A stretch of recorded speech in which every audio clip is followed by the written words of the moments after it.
The book of 2 Kings, chapter 1. Elijah confronts King Ahaziah. After King Ahab's death, the land of Moab rebelled against Israel. One day Israel's new king, Ahaziah, fell through the latticework of an upper room at his palace in Samaria and was seriously injured.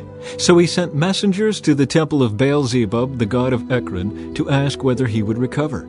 But the angel of the Lord told Elijah, who was from Tishbe, "Go and confront the messengers of the king of Samaria and ask them, 'Is there no God in Israel? Why are you going to Baal-zebub, the god of Ekron, to ask whether the king will recover?' Now therefore this is what the Lord says, 'You will never leave the bed you are lying on. You will surely die.'" So Elijah went to deliver the message. When the messengers returned to the king, he asked them, "Why have you returned so soon?" They replied, "A man came up to us and told us to go back to the king and give him this message. 'This is what the Lord says, Is there no God in Israel? Why are you sending men to Baal-zebub, the god of Ekron, to ask whether you will recover? Therefore, because you have done this, you will never leave the bed you are lying on. You will surely die." "What sort of man was he?" the king demanded. "What did he look like?" They replied, "He was a hairy man, and he wore a leather belt around his waist." "Elijah from Tishbe," the king exclaimed. Then he sent an army captain with 50 soldiers to arrest him. They found him sitting on top of a hill. The captain said to him, "Man of God, the king has commanded you to come down with us." But Elijah replied to the captain, "If I am a man of God, let fire come down from heaven and destroy you and your 50 men." Then fire fell from heaven and killed them all. So the king sent another captain with 50 men. The captain said to him, "Man of God, the king demands that you come down at once." Elijah replied, "If I am a man of God, let fire come down from heaven and destroy you and your 50 men." And again the fire of God fell from heaven and killed them all. Once more the king sent a third captain with 50 men, but this time the captain went up the hill and fell to his knees before Elijah. He pleaded with him, "O man of God, please spare my life and the lives of these your 50 servants. See how the fire from heaven came down and destroyed the first 2 groups, but now please spare my life." Then the angel of the Lord said to Elijah, "Go down with him, and don't be afraid of him." So Elijah got up and went with him to the king. And Elijah said to the king, "This is what the Lord says. Why did you send messengers to Baal-zebub, the god of Ekron, to ask whether you will recover? Is there no God in Israel to answer your question? Therefore, because you have done this, you will never leave the bed you are lying on. You will surely die." So Ahaziah died, just as the Lord had promised through Elijah. Since Ahaziah did not have a son to succeed him, his brother Joram became the next king. This took place in the 2nd year of the reign of Jehoram, son of Jehoshaphat, king of Judah. The rest of the events in Ahaziah's reign are recorded in the book of the history of the kings of Israel. Chapter 2. Elijah taken into heaven. When the Lord was about to take Elijah up to heaven in a whirlwind, Elijah and Elisha were traveling from Gilgal. And Elijah said to Elisha, "Stay here, for the Lord has told me to go to Bethel." But Elisha replied, "As surely as the Lord lives and you yourself live, I will never leave you." So they went down together to Bethel. The group of prophets from Bethel came to Elisha and asked him, "Did you know that the Lord is going to take your master away from you today?" "Of course I know," Elisha answered, "but be quiet about it." Then Elijah said to Elisha, "Stay here, for the Lord has told me to go to Jericho." But Elisha replied again, "As surely as the Lord lives and you yourself live, I will never leave you." So they went on together to Jericho. Then the group of prophets from Jericho came to Elisha and asked him, "Did you know that the Lord is going to take your master away from you today?" "Of course I know," Elisha answered, "but be quiet about it." Then Elijah said to Elisha, "Stay here, for the Lord has told me to go to the Jordan River." But again Elisha replied, "As surely as the Lord lives, and you yourself live, I will never leave you." So they went on together. 50 men from the group of prophets also went and watched from a distance as Elijah and Elisha stopped beside the Jordan River. Then Elijah folded his cloak together and struck the water with it. The river divided, and the 2 of them went across on dry ground. When they came to the other side, Elijah said to Elisha, "Tell me what I can do for you before I am taken away." And Elisha replied, "Please, let me inherit a double share of your spirit and become your successor." "You have asked a difficult thing," Elijah replied. "If you see me when I am taken from you, then you will get your request. But if not, then you won't." As they were walking along and talking, suddenly a chariot of fire appeared, drawn by horses of fire. It drove between the two men, separating them, and Elijah was carried by a whirlwind into heaven. Elisha saw it and cried out, my father, I see the chariots and charioteers of Israel." And as they disappeared from sight, Elisha tore his clothes in distress. Elisha picked up Elijah's cloak, which had fallen when he was taken up. Then Elisha returned to the bank of the Jordan River. He struck the water with Elijah's cloak and cried out, "Where is the Lord, the God of Elijah?" Then the river divided, and Elisha went across. When the group of prophets from Jericho saw from a distance what happened, they exclaimed, "Elijah's spirit rests upon Elisha." And they went to meet him and bowed to the ground before him. "Sir," they said, "just say the word, and 50 of our strongest men will search the wilderness for your master. Perhaps the Spirit of the Lord has left him on some mountain or in some valley." "No," Elisha said, "don't send them." But they kept urging him until they shamed him into agreeing, and he finally said, "All right, send them." So 50 men searched for 3 days, but did not find Elijah. Elisha was still at Jericho when they returned. "Didn't I tell you not to go?" he asked.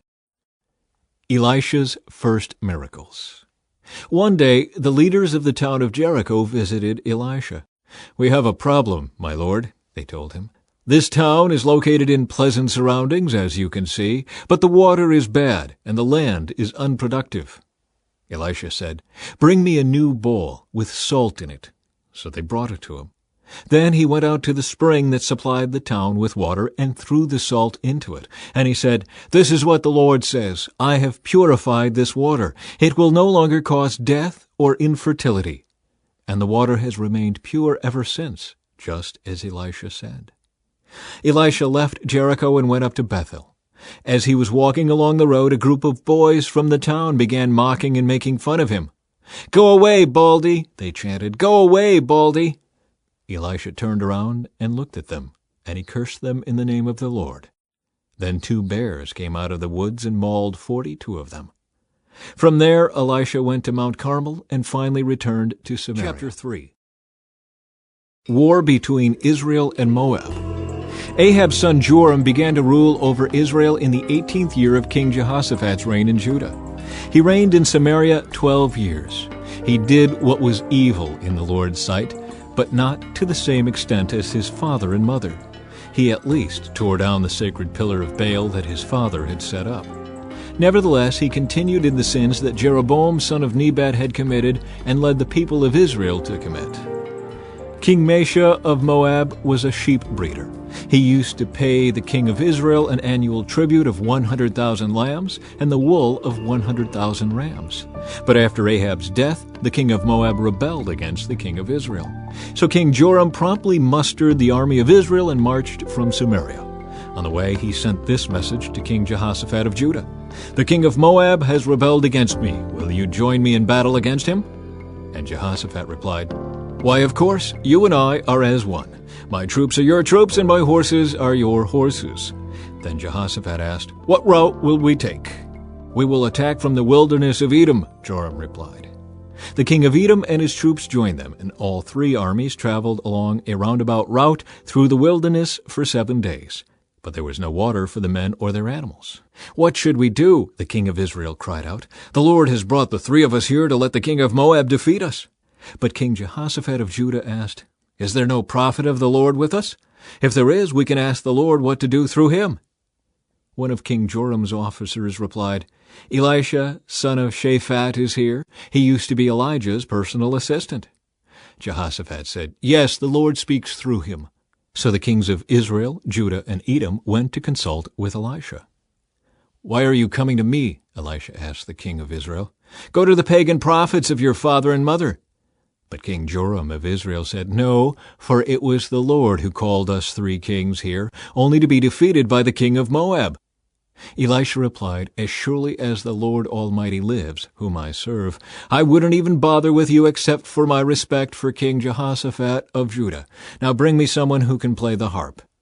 While the harp was being played, the power of the Lord came upon Elisha, and he said, "This is what the Lord says. This dry valley will be filled with pools of water. You will see neither wind nor rain, says the Lord, but this valley will be filled with water. You will have plenty for yourselves and your cattle and other animals.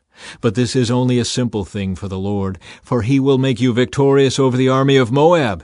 You will conquer the best of their towns, even the fortified ones. You will cut down all their good trees, stop up all their springs, and ruin all their good land with stones." The next day, at about the time when the morning sacrifice was offered, water suddenly appeared. It was flowing from the direction of Edom, and soon there was water everywhere.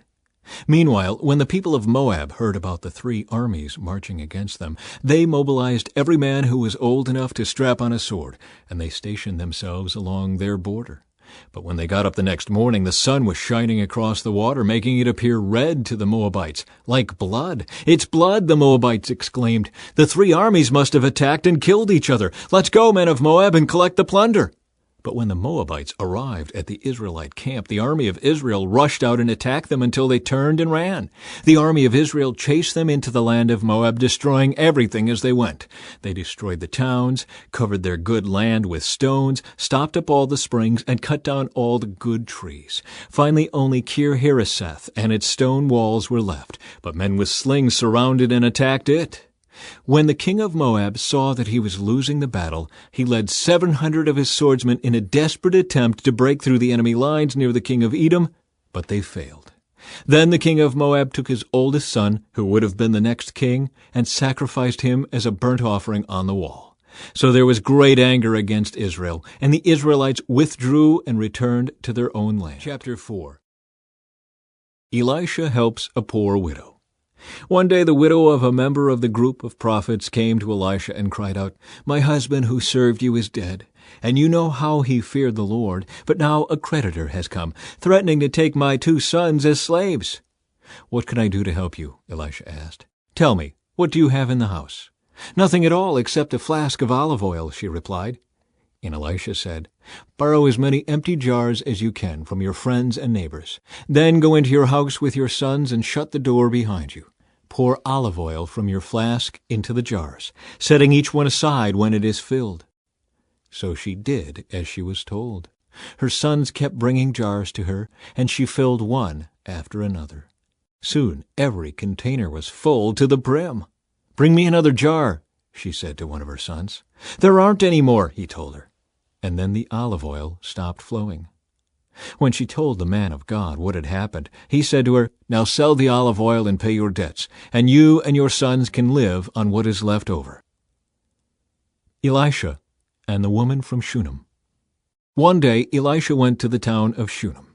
A wealthy woman lived there, and she urged him to come to her home for a meal. After that, whenever he passed that way, he would stop there for something to eat. She said to her husband, "I am sure this man who stops in from time to time is a holy man of God. Let's build a small room for him on the roof and furnish it with a bed, a table, a chair, and a lamp. Then he will have a place to stay whenever he comes by." One day Elisha returned to Shunem, and he went up to this upper room to rest. He said to his servant Gehazi, "Tell the woman from Shunem I want to speak to her." When she appeared, Elisha said to Gehazi, "Tell her, we appreciate the kind concern you have shown us. What can we do for you? Can we put in a good word for you to the king or to the commander of the army?" "No," she replied, "my family takes good care of me." Later, Elisha asked Gehazi, "What can we do for her?" Gehazi replied, "She doesn't have a son, and her husband is an old man." "Call her back again," Elisha told him. When the woman returned, Elisha said to her as she stood in the doorway, "Next year at this time you will be holding a son in your arms." "No, my lord," she cried. "Oh, man of God, don't deceive me and get my hopes up like that." But sure enough, the woman soon became pregnant, and at that time the following year she had a son, just as Elisha had said. One day when her child was older, he went out to help his father, who was working with the harvesters. Suddenly he cried out, "My head hurts! My head hurts!" His father said to one of the servants, "Carry him home to his mother." So the servant took him home, and his mother held him on her lap. But around noontime he died. She carried him up and laid him on the bed of the man of God, then shut the door and left him there. She sent a message to her husband, "Send one of the servants and a donkey so that I can hurry to the man of God and come right back." "Why go today?" he asked. "It is neither a new moon festival nor a Sabbath." But she said, "It will be all right." So she saddled the donkey and said to the servant, "Hurry, don't slow down unless I tell you to." As she approached the man of God at Mount Carmel, Elisha saw her in the distance. He said to Gehazi, "Look, the woman from Shunem is coming. Run out to meet her and ask her, 'Is everything all right with you, your husband, and your child?'" "Yes," the woman told Gehazi, "everything is fine." But when she came to the man of God at the mountain, she fell to the ground before him and caught hold of his feet. Gehazi began to push her away, but the man of God said, "Leave her alone. She is deeply troubled, but the Lord has not told me what it is." Then she said, "Did I ask you for a son, my lord? And didn't I say, 'Don't deceive me and get my hopes up'?" Then Elisha said to Gehazi, "Get ready to travel. Take my staff and go. Don't talk to anyone along the way. Go quickly and lay the staff on the child's face." But the boy's mother said, "As surely as the Lord lives and you yourself live, I won't go home unless you go with me." So Elisha returned with her. Gehazi hurried on ahead and laid the staff on the child's face, but nothing happened. There was no sign of life. He returned to meet Elisha and told him, "The child is still dead." When Elisha arrived, the child was indeed dead, lying there on the prophet's bed. He went in alone and shut the door behind him and prayed to the Lord. Then he lay down on the child's body, placing his mouth on the child's mouth, his eyes on the child's eyes, and his hands on the child's hands. And as he stretched out on him, the child's body began to grow warm again. Elisha got up, walked back and forth across the room once, and then stretched himself out again on the child. This time the boy sneezed 7 times and opened his eyes. Then Elisha summoned Gehazi. "Call the child's mother," he said. And when she came in, Elisha said, "Here, take your son." She fell at his feet and bowed before him, overwhelmed with gratitude. Then she took her son in her arms and carried him downstairs. Miracles during a famine. Elisha now returned to Gilgal, and there was a famine in the land. One day, as the group of prophets was seated before him, he said to his servant, "Put a large pot on the fire and make some stew for the rest of the group." One of the young men went out into the field to gather herbs and came back with a pocketful of wild gourds. He shredded them and put them into the pot without realizing they were poisonous. Some of the stew was served to the men, but after they had eaten a bite or two, they cried out, "Man of God, there is poison in this stew!" So they would not eat it. Elisha said, "Bring me some flour." Then he threw it into the pot and said, "Now it's all right. Go ahead and eat." And then it did not harm them. One day a man from Baal Shalisha brought the man of God a sack of fresh grain and 20 loaves of barley bread, made from the first grain of his harvest. Elisha said, "Give it to the people so they can eat." "What?" his servant exclaimed. "Feed 100 people with only this?" But Elisha repeated, "Give it to the people so they can eat. For this is what the Lord says, everyone will eat, and there will even be some left over."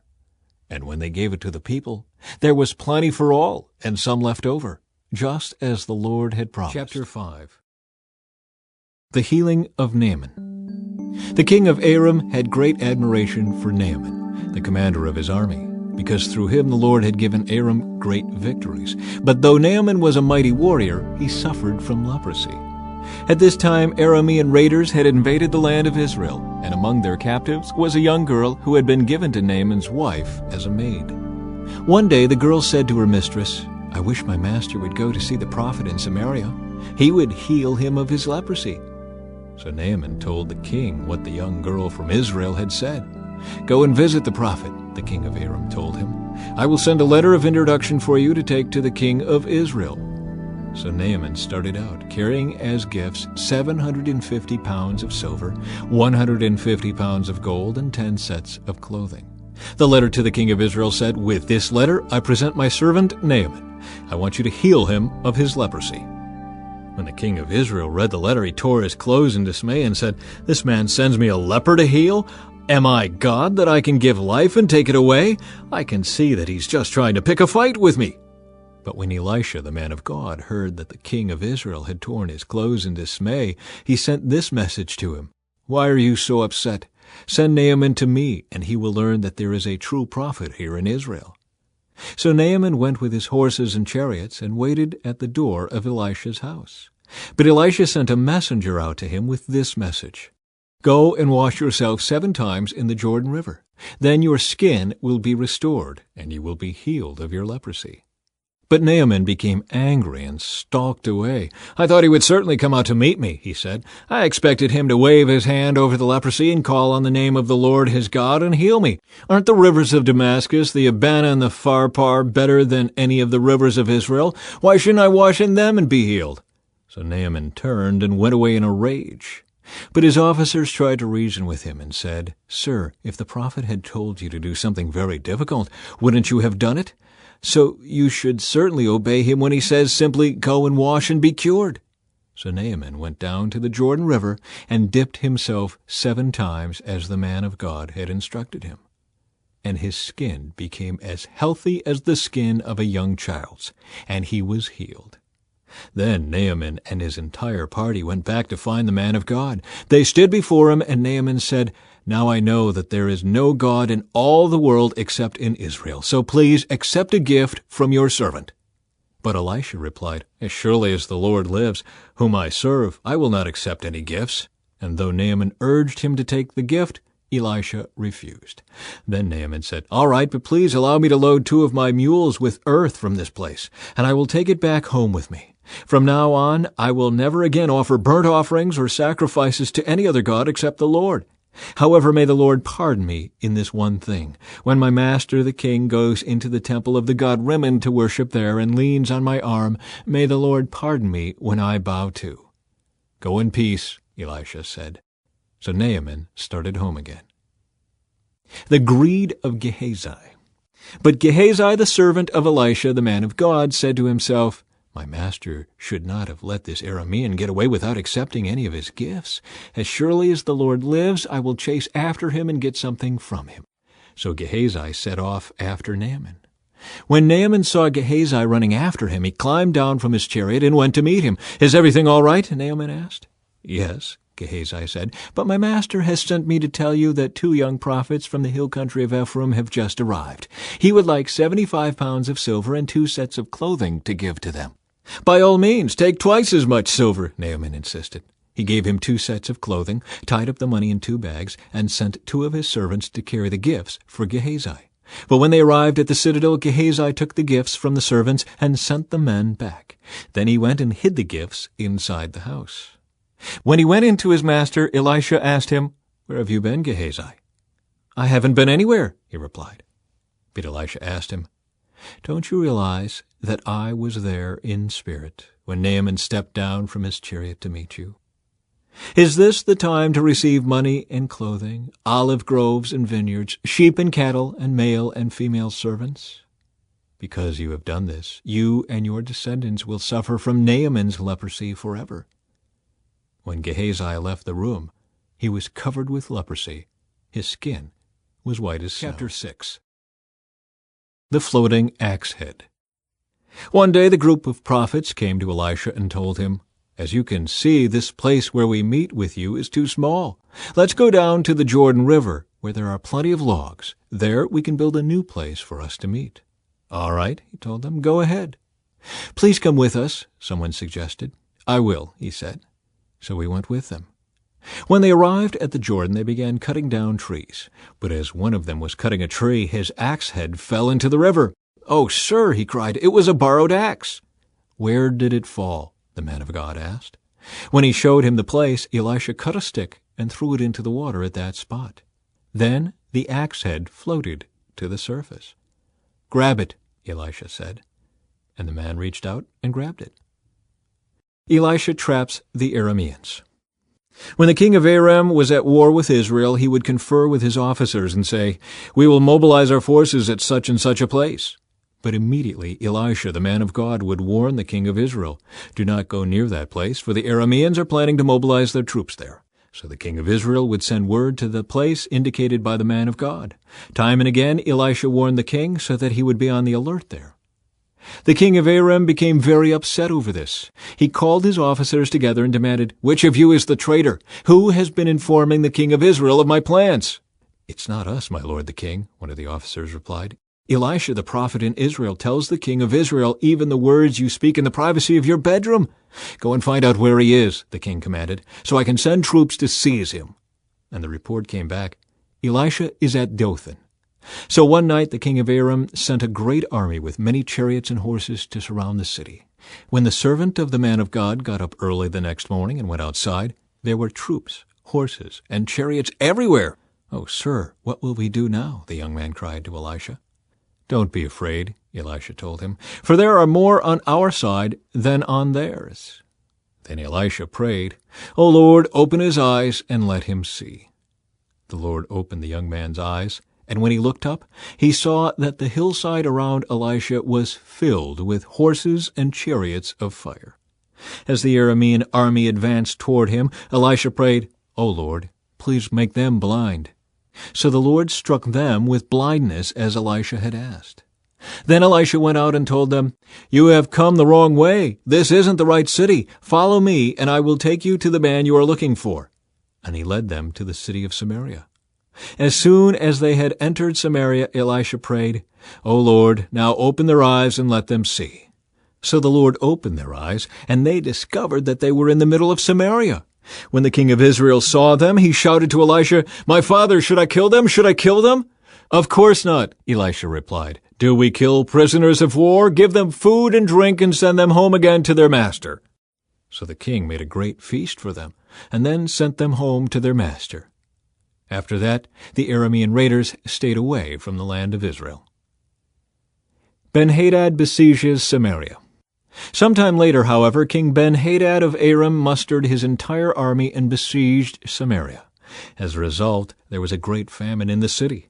The siege lasted so long that a donkey's head sold for 80 pieces of silver, and a cup of dove's dung sold for 5 pieces of silver. One day, as the king of Israel was walking along the wall of the city, a woman called to him, "Please help me, my lord the king." He answered, "If the Lord doesn't help you, what can I do? I have neither food from the threshing floor nor wine from the press to give you." But then the king asked, "What is the matter?" She replied, "This woman said to me, 'Come on, let's eat your son today, then we will eat my son tomorrow.' So we cooked my son and ate him. Then the next day I said to her, 'Kill your son so we can eat him.' But she has hidden her son." When the king heard this, he tore his clothes in despair.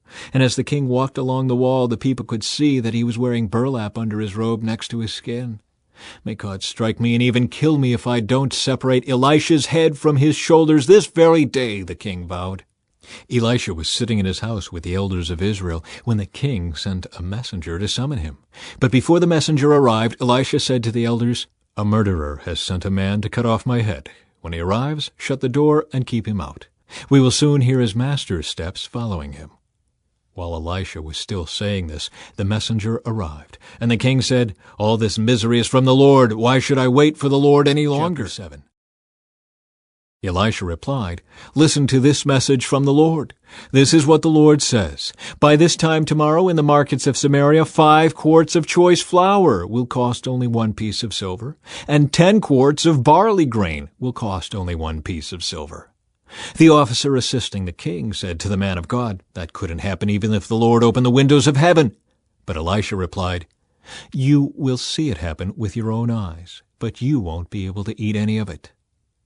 Lepers visit the enemy camp. Now there were 4 men with leprosy sitting at the entrance of the city gates. "Why should we sit here, waiting to die?" they asked each other.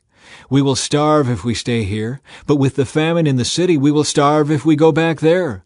So we might as well go out and surrender to the Aramean army. If they let us live, so much the better, but if they kill us, we would have died anyway." So at twilight they set out for the camp of the Arameans. But when they came to the edge of the camp, no one was there. For the Lord had caused the Aramean army to hear the clatter of speeding chariots and the galloping of horses and the sounds of a great army approaching. "The king of Israel has hired the Hittites and Egyptians to attack us," they cried to one another. So they panicked and ran into the night, abandoning their tents, horses, donkeys, and everything else as they fled for their lives.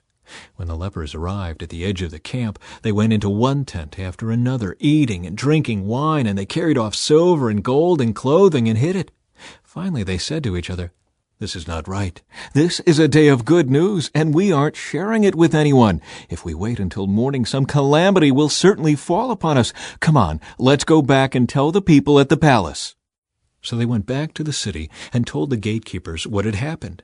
"We went out to the Aramean camp," they said, "and no one was there. The horses and donkeys were tethered and the tents were all in order, but there wasn't a single person around." Then the gatekeeper shouted the news to the people in the palace.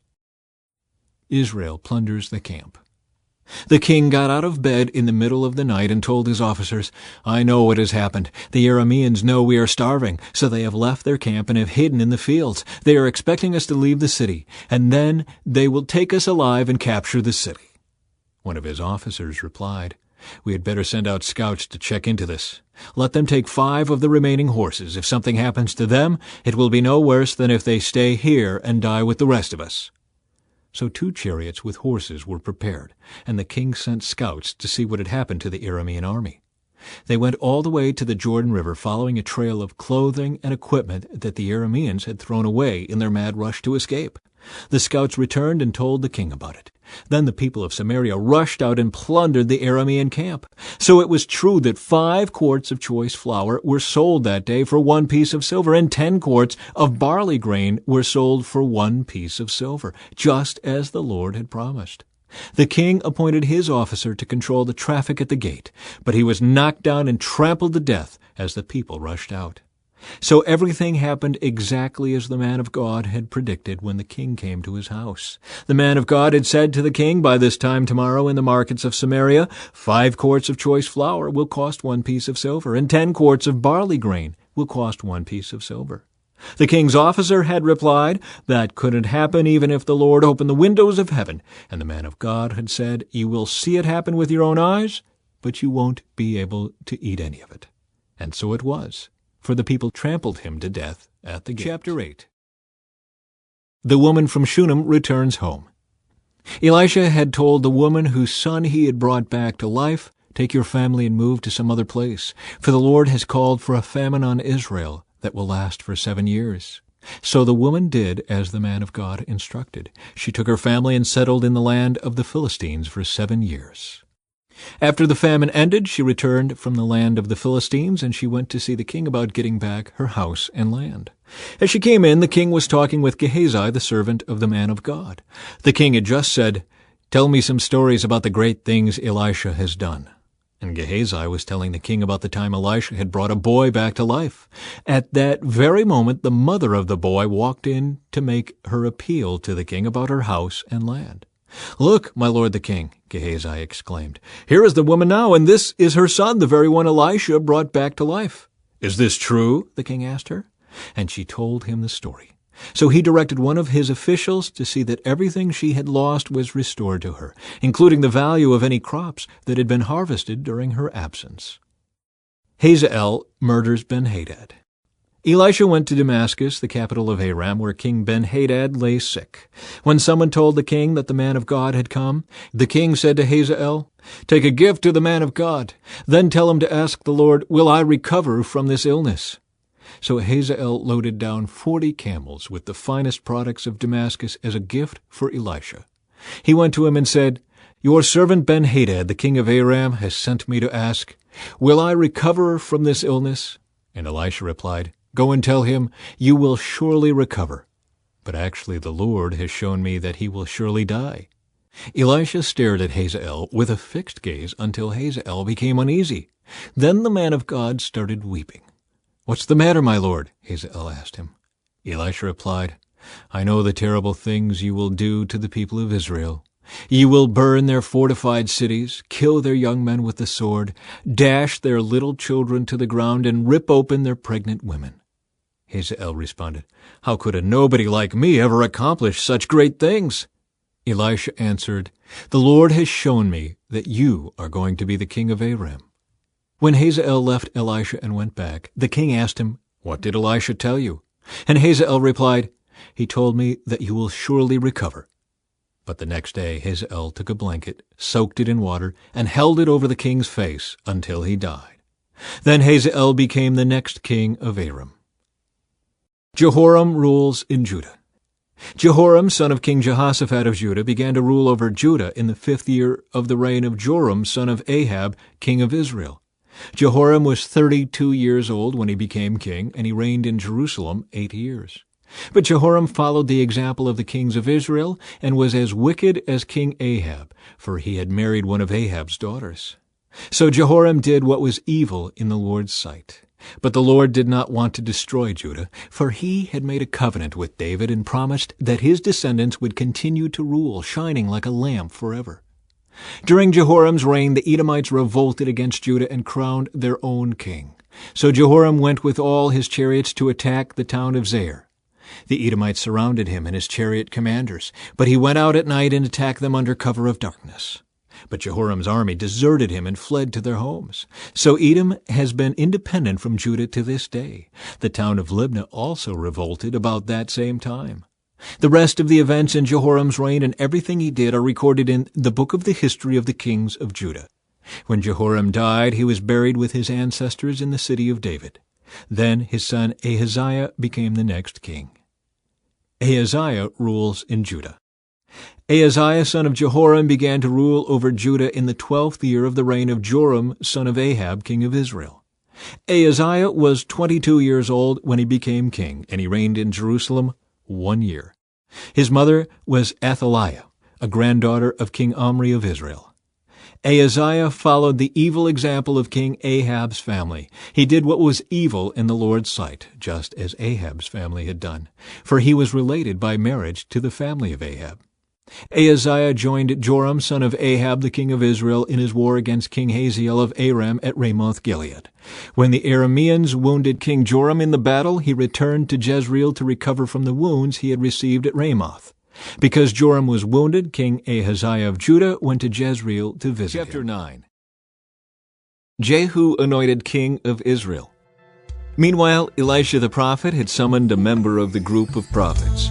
"Get ready to travel," he told him, "and take this flask of olive oil with you. Go to Ramoth-Gilead and find Jehu, son of Jehoshaphat, son of Nimshi.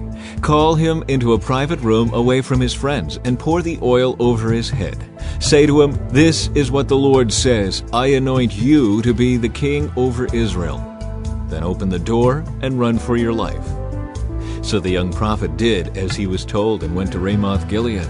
When he arrived there, he found Jehu sitting around with the other army officers. "I have a message for you, Commander," he said. "For which one of us?" Jehu asked. "For you, Commander," he replied. So Jehu left the others and went into the house. Then the young prophet poured the oil over Jehu's head and said, "This is what the Lord, the God of Israel, says. I anoint you king over the Lord's people Israel. You are to destroy the family of Ahab, your master. In this way I will avenge the murder of my prophets and all the Lord's servants who were killed by Jezebel. The entire family of Ahab must be wiped out.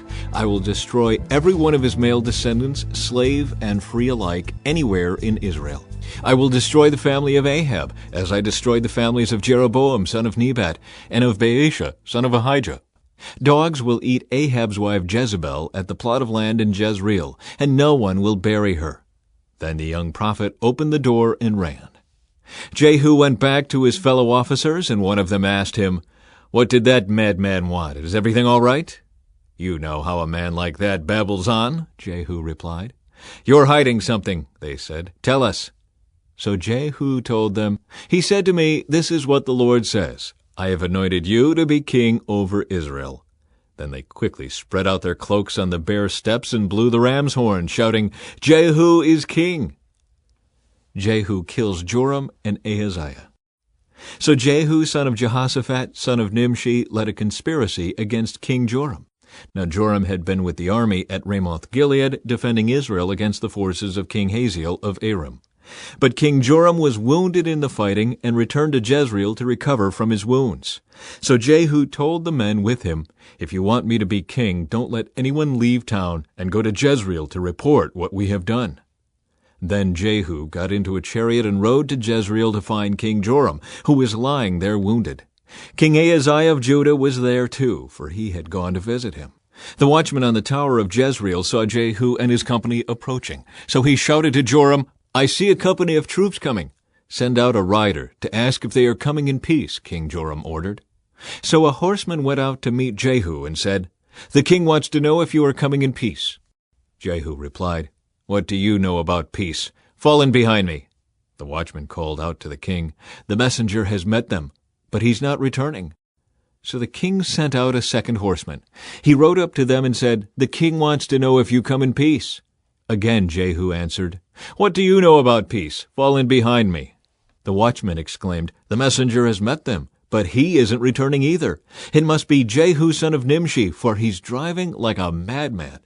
"Quick, get my chariot ready," King Joram commanded. Then King Joram of Israel and King Ahaziah of Judah rode out in their chariots to meet Jehu. They met him at the plot of land that had belonged to Naboth of Jezreel. King Joram demanded, "Do you come in peace, Jehu?" Jehu replied, "How can there be peace as long as the idolatry and witchcraft of your mother Jezebel are all around us?" Then King Joram turned the horses around and fled, shouting to King Ahaziah, "Treason, Ahaziah!" But Jehu drew his bow and shot Joram between the shoulders. The arrow pierced his heart, and he sank down dead in his chariot. Jehu said to Bidkar, his officer, "Throw him into the plot of land that belonged to Naboth of Jezreel. Do you remember when you and I were riding along behind his father Ahab? The Lord pronounced this message against him. 'I solemnly swear that I will repay him here on this plot of land, says the Lord, for the murder of Naboth and his sons that I saw yesterday.' So throw him out on Naboth's property, just as the Lord said."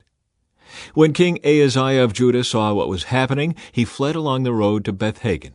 Jehu rode after him, shouting, "Shoot him too!"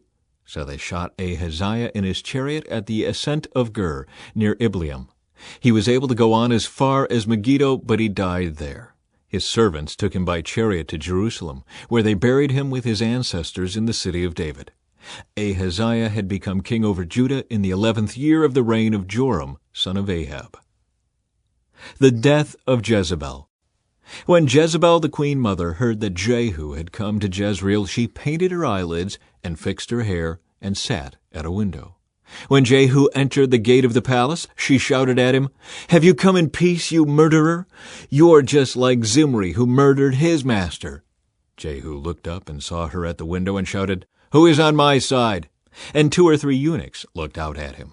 "Throw her down," Jehu yelled. So they threw her out the window, and her blood spattered against the wall and on the horses, and Jehu trampled her body under his horses' hooves. Then Jehu went into the palace and ate and drank.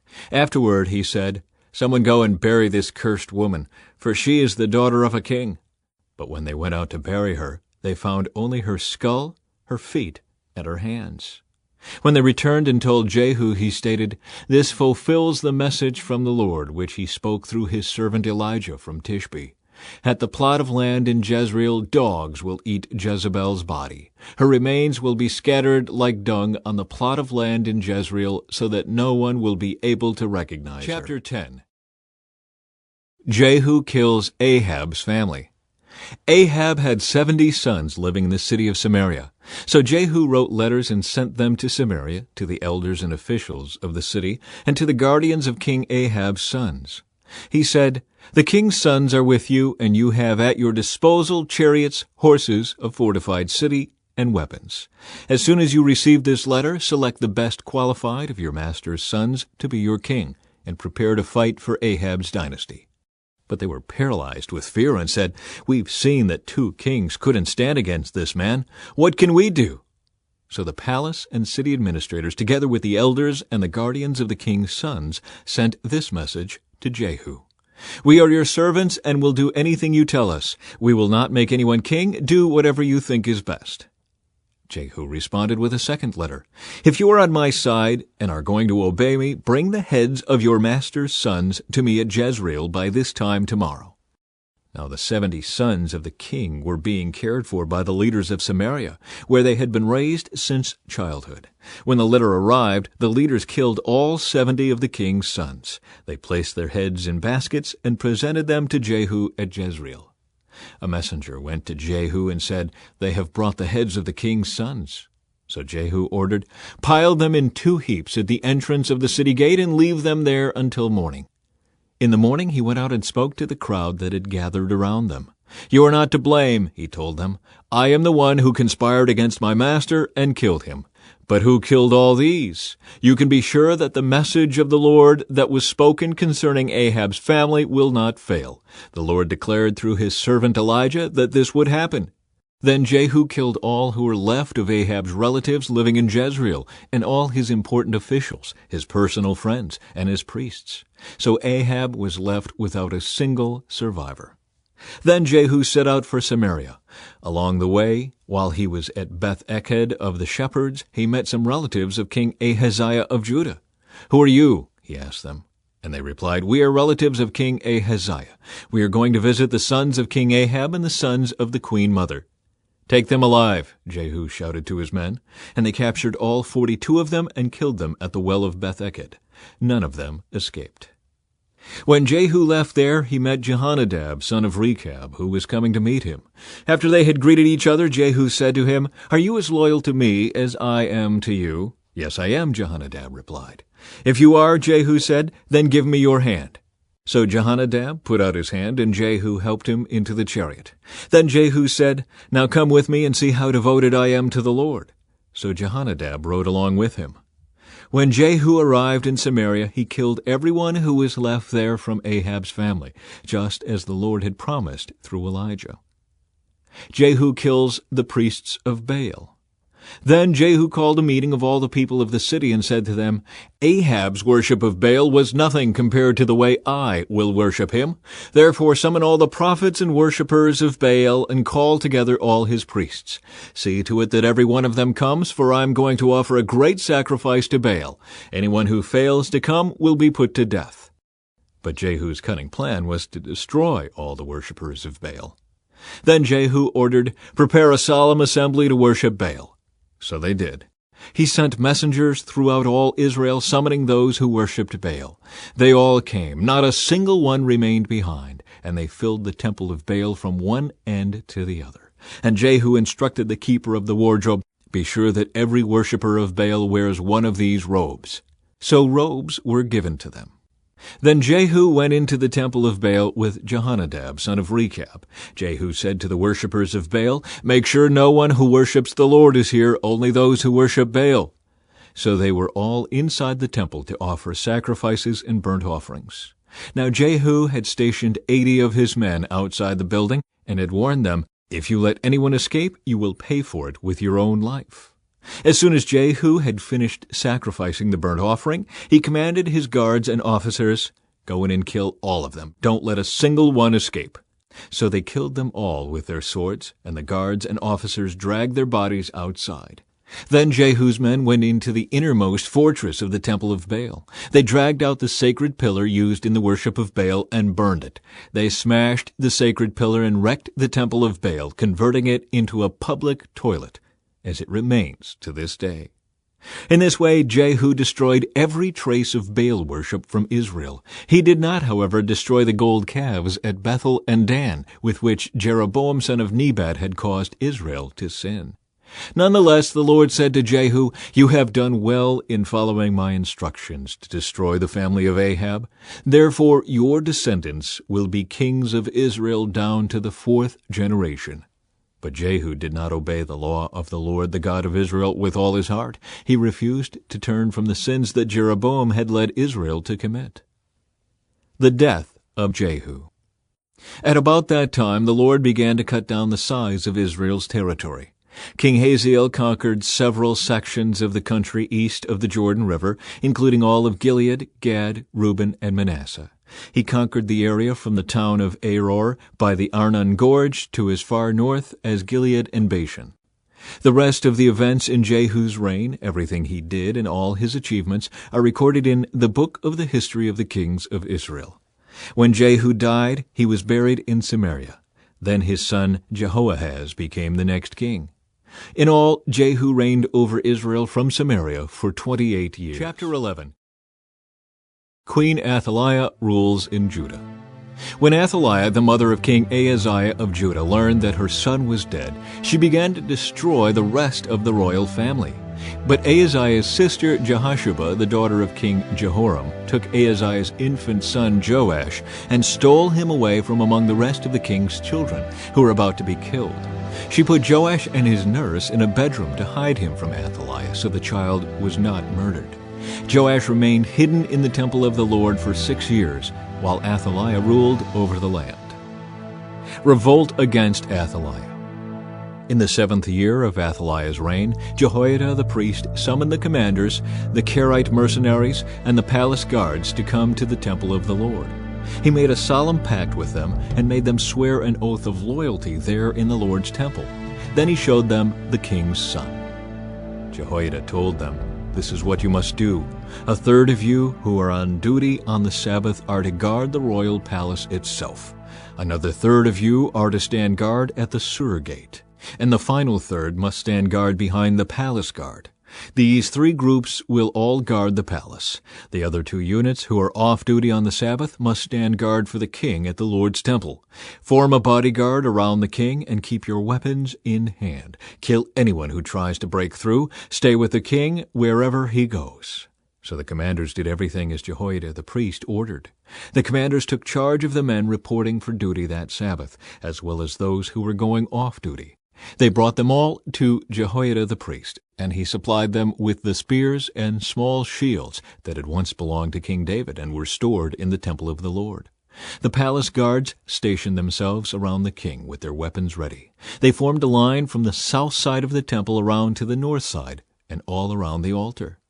Then Jehoiada brought out Joash, the king's son, placed the crown on his head, and presented him with a copy of God's laws. They anointed him and proclaimed him king, and everyone clapped their hands and shouted, "Long live the king!" The death of Athaliah. When Athaliah heard all the noise made by the palace guards and the people, she hurried to the Lord's temple to see what was happening. When she arrived, she saw the newly crowned king standing in his place of authority by the pillar, as was the custom at times of coronation. The commanders and trumpeters were surrounding him, and people from all over the land were rejoicing and blowing trumpets. When Athaliah saw all this, she tore her clothes in despair and shouted, "Treason! Treason!" Then Jehoiada the priest ordered the commanders who were in charge of the troops, "Take her to the soldiers in front of the temple and kill anyone who tries to rescue her." For the priest had said, "She must not be killed in the temple of the Lord." So they seized her and led her out to the gate where horses enter the palace grounds, and she was killed there. Jehoiada's religious reforms. Then Jehoiada made a covenant between the Lord and the king and the people, that they would be the Lord's people. He also made a covenant between the king and the people. And all the people of the land went over to the temple of Baal and tore it down. They demolished the altars and smashed the idols to pieces, and they killed Matan, the priest of Baal, in front of the altars.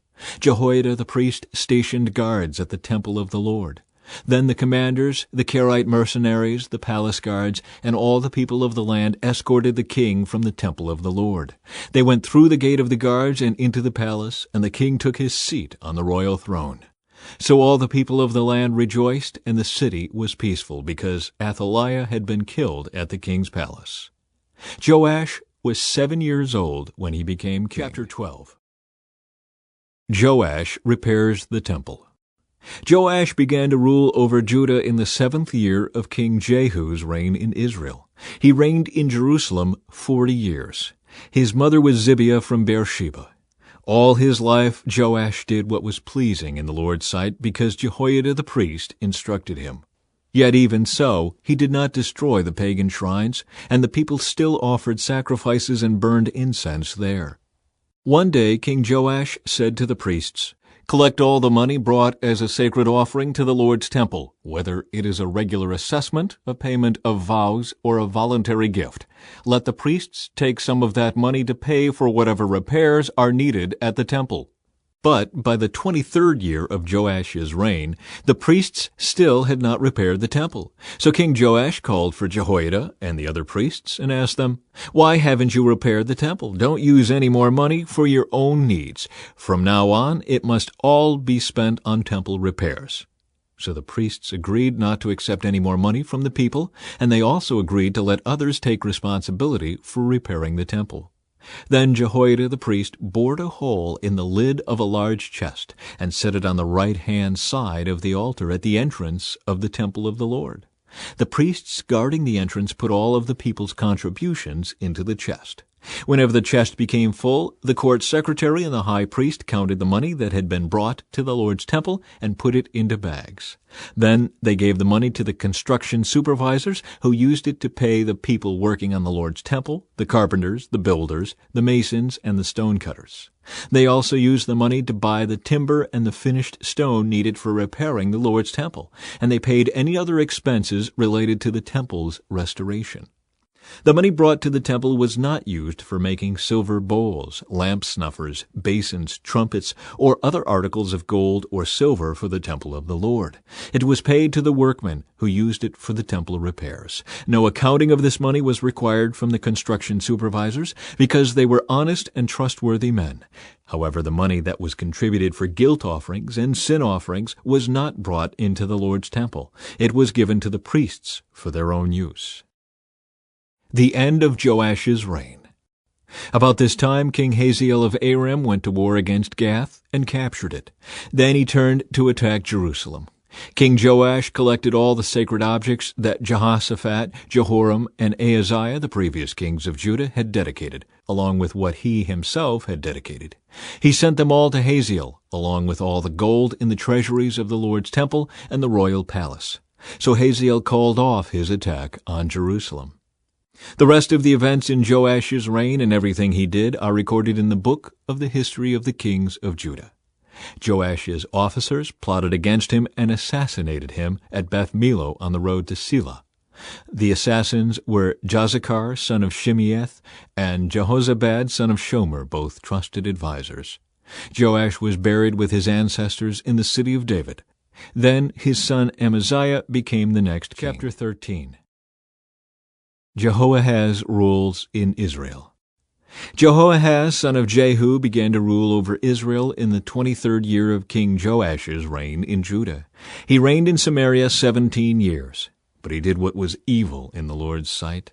He followed the example of Jeroboam, son of Nebat, continuing the sins that Jeroboam had led Israel to commit. So the Lord was very angry with Israel, and he allowed King Hazael of Aram and his son Ben-Hadad to defeat them repeatedly. Then Jehoahaz prayed for the Lord's help, and the Lord heard his prayer, for he could see how severely the king of Aram was oppressing Israel. So the Lord provided someone to rescue the Israelites from the tyranny of the Arameans. Then Israel lived in safety again, as they had in former days. But they continued to sin, following the evil example of Jeroboam. They also allowed the Asherah pole in Samaria to remain standing. Finally, Jehoahaz's army was reduced to 50 charioteers, 10 chariots, and 10,000 foot soldiers. The king of Aram had killed the others, trampling them like dust under his feet. The rest of the events in Jehoahaz's reign, everything he did, and the extent of his power are recorded in the book of the history of the kings of Israel. When Jehoahaz died, he was buried in Samaria. Then his son Jehoash became the next king. Jehoash rules in Israel. Jehoash, son of Jehoahaz, began to rule over Israel in the 37th year of King Joash's reign in Judah. He reigned in Samaria 16 years, but he did what was evil in the Lord's sight. He refused to turn from the sins that Jeroboam, son of Nebat, had led Israel to commit. The rest of the events in Jehoash's reign and everything he did, including the extent of his power and his war with King Amaziah of Judah, are recorded in the book of the history of the kings of Israel. When Jehoash died, he was buried in Samaria with the kings of Israel. Then his son Jeroboam II became the next king. Elisha's final prophecy. When Elisha was in his last illness, King Jehoash of Israel visited him and wept over him. My father, I see the chariots and charioteers of Israel," he cried. Elisha told him, "Get a bow and some arrows." And the king did as he was told. Elisha told him, "Put your hand on the bow." And Elisha laid his own hands on the king's hands. Then he commanded, "Open that eastern window." And he opened it. Then he said, "Shoot." So he shot an arrow. Elisha proclaimed, "This is the Lord's arrow, an arrow of victory over Aram. For you will completely conquer the Arameans at Aphek." Then he said, "Now pick up the other arrows and strike them against the ground." So the king picked them up and struck the ground 3 times. But the man of God was angry with him. "You should have struck the ground 5 or 6 times, he exclaimed. "Then you would have beaten Aram until it was entirely destroyed. Now you will be victorious only 3 times. Then Elisha died and was buried. Groups of Moabite raiders used to invade the land each spring. Once, when some Israelites were burying a man, they spied a band of these raiders. So they hastily threw the corpse into the tomb of Elisha and fled. But as soon as the body touched Elisha's bones, the dead man revived and jumped to his feet. King Hazael of Aram had oppressed Israel during the entire reign of King Jehoahaz. But the Lord was gracious and merciful to the people of Israel, and they were not totally destroyed. He pitied them because of his covenant with Abraham, Isaac, and Jacob. And to this day he still has not completely destroyed them or banished them from his presence. King Hazael of Aram died, and his son Ben-Hadad became the next king. Then Jehoash, son of Jehoahaz, recaptured from Ben-Hadad, son of Hazael, the towns that had been taken from Jehoash's father Jehoahaz.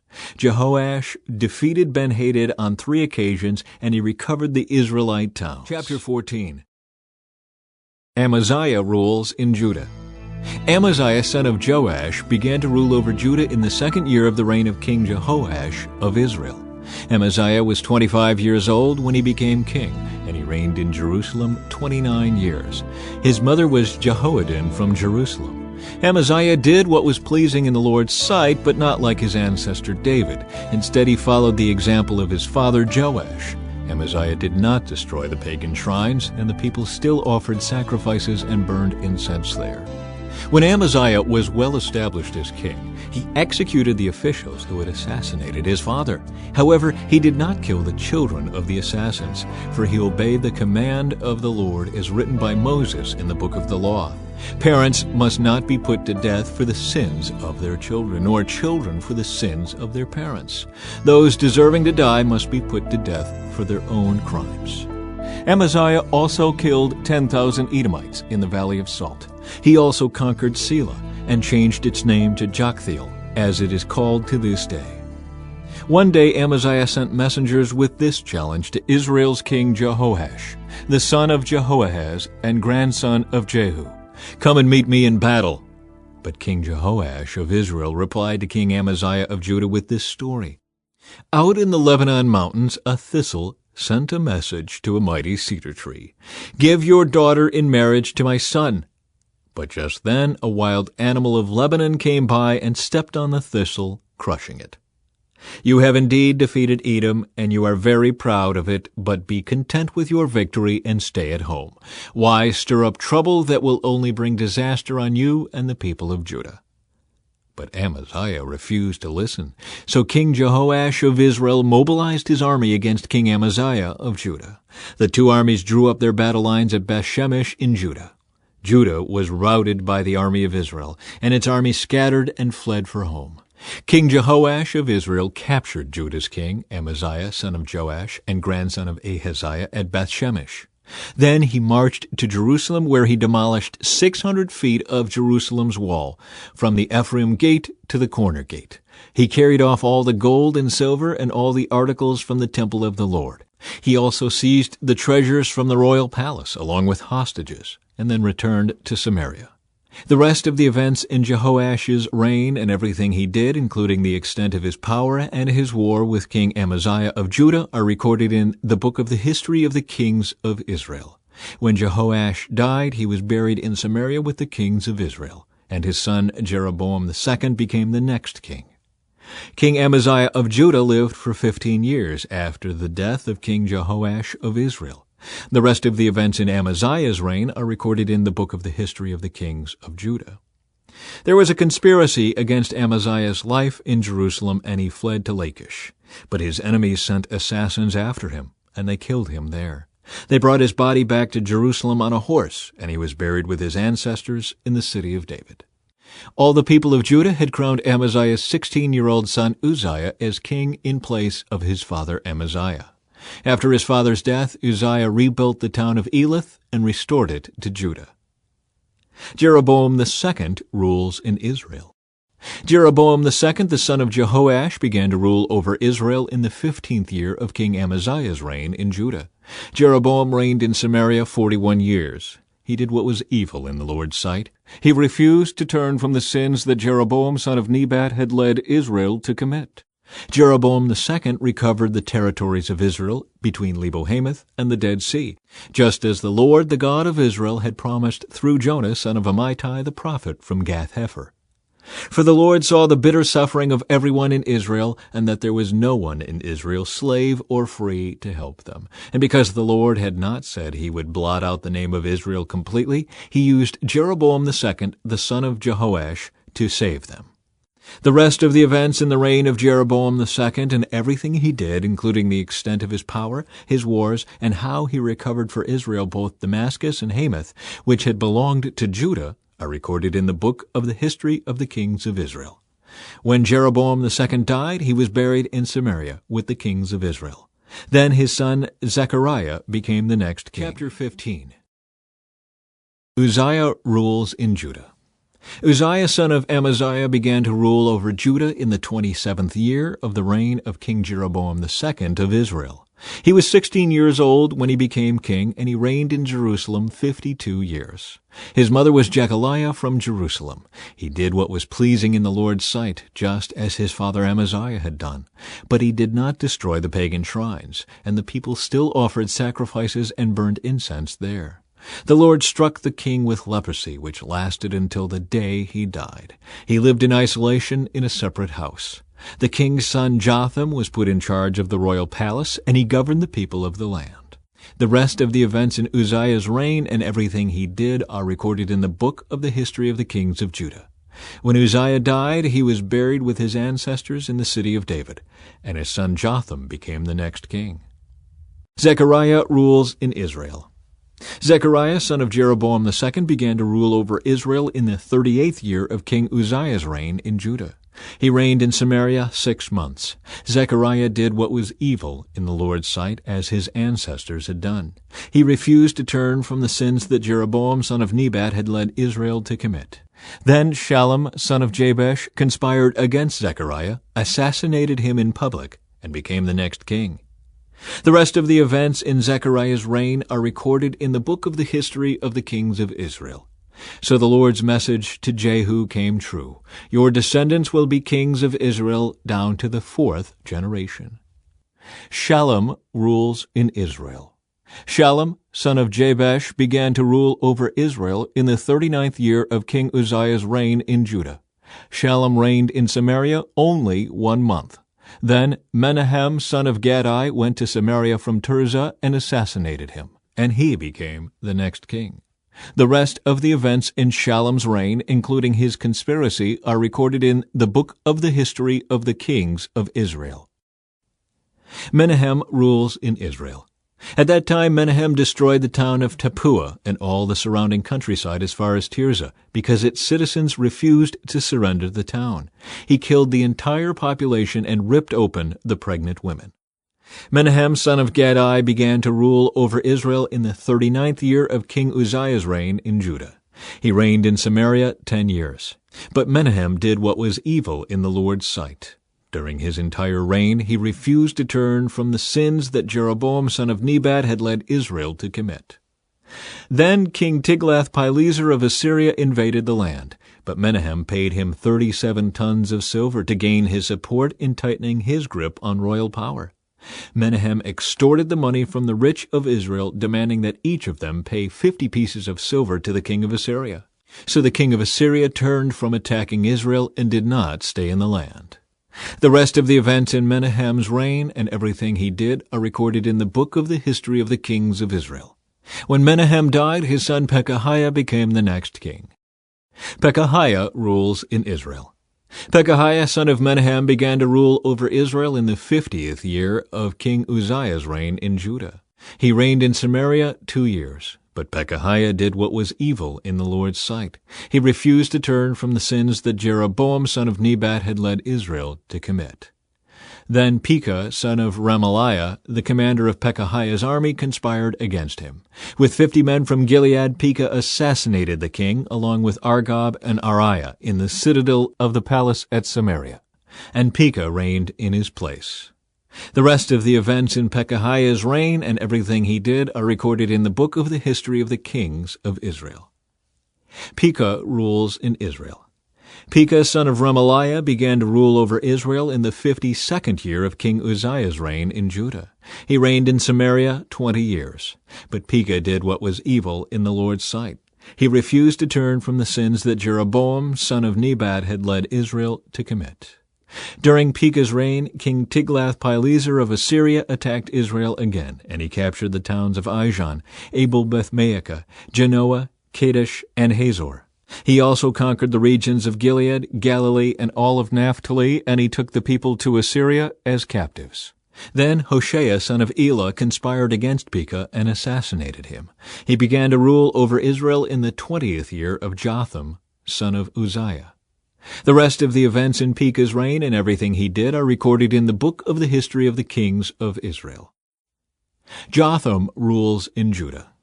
Jotham, son of Uzziah, began to rule over Judah in the 2nd year of King Pekah's reign in Israel. He was 25 years old when he became king, and he reigned in Jerusalem 16 years. His mother was Jerusha, the daughter of Zadok. Jotham did what was pleasing in the Lord's sight. He did everything his father Uzziah had done. But he did not destroy the pagan shrines, and the people still offered sacrifices and burned incense there. He rebuilt the upper gate of the temple of the Lord. The rest of the events in Jotham's reign and everything he did are recorded in the book of the history of the kings of Judah. In those days the Lord began to send King Rezin of Aram and King Pekah of Israel to attack Judah. When Jotham died, he was buried with his ancestors in the city of David, and his son Ahaz became the next king. Chapter 16. Ahaz rules in Judah. Ahaz, son of Jotham, began to rule over Judah in the 17th year of King Pekah's reign in Israel. Ahaz was 20 years old when he became king, and he reigned in Jerusalem 16 years. He did not do what was pleasing in the sight of the Lord his God, as his ancestor David had done. Instead, he followed the example of the kings of Israel, even sacrificing his own son in the fire. In this way, he followed the detestable practices of the pagan nations the Lord had driven from the land ahead of the Israelites. He offered sacrifices and burned incense at the pagan shrines and on the hills and under every green tree. Then King Rezin of Aram and King Pekah of Israel came up to attack Jerusalem. They besieged Ahaz, but could not conquer him. At that time the king of Edom recovered the town of Elath for Edom. He drove out the people of Judah and sent Edomites to live there, as they do to this day. King Ahaz sent messengers to King Tiglath-Pileser of Assyria with this message: "I am your servant and your vassal. Come up and rescue me from the attacking armies of Aram and Israel." Then Ahaz took the silver and gold from the temple of the Lord and the palace treasury and sent it as a payment to the Assyrian king. So the king of Assyria attacked the Aramean capital of Damascus and led its population away as captives, resettling them in Kir. He also killed King Rezin. King Ahaz then went to Damascus to meet with King Tiglath-Pileser of Assyria. While he was there, he took special note of the altar. Then he sent a model of the altar to Uriah the priest, along with its design in full detail. Uriah followed the king's instructions and built an altar just like it, and it was ready before the king returned from Damascus. When the king returned, he inspected the altar and made offerings on it. He presented a burnt offering and a grain offering. He poured out a liquid offering, and he sprinkled the blood of peace offerings on the altar. Then King Ahaz removed the old bronze altar from its place in front of the Lord's temple between the entrance and the new altar, and placed it on the north side of the new altar. He told Uriah the priest, "Use the new altar for the morning sacrifices of burnt offering, the evening grain offering, the king's burnt offering and grain offering, and the burnt offerings of all the people, as well as their grain offerings and liquid offerings. Sprinkle the blood from all the burnt offerings and sacrifices on the new altar. The bronze altar will be for my personal use only." Uriah the priest did just as King Ahaz commanded him. Then the king removed the side panels and basins from the portable water carts. He also removed the great bronze basin called the sea from the backs of the bronze oxen and placed it on the stone pavement. In deference to the king of Assyria, he also removed the canopy that had been constructed inside the palace for use on the Sabbath day, as well as the king's outer entrance to the temple of the Lord. The rest of the events in Ahaz's reign and everything he did are recorded in the book of the history of the kings of Judah. When Ahaz died, he was buried with his ancestors in the city of David. Then his son Hezekiah became the next king. Chapter 17. Hoshea rules in Israel. Hoshea son of Elah began to rule over Israel in the 12th year of King Ahaz's reign in Judah. He reigned in Samaria 9 years. He did what was evil in the Lord's sight, but not to the same extent as the kings of Israel who ruled before him. King Shalmaneser of Assyria attacked King Hoshea, so Hoshea was forced to pay heavy tribute to Assyria. But Hoshea stopped paying the annual tribute and conspired against the king of Assyria by asking King So of Egypt to help him shake free of Assyria's power. When the king of Assyria discovered this treachery, he seized Hoshea and put him in prison. Samaria falls to Assyria. Then the king of Assyria invaded the entire land, and for 3 years he besieged the city of Samaria. Finally, in the 9th year of King Hoshea's reign, Samaria fell, and the people of Israel were exiled to Assyria.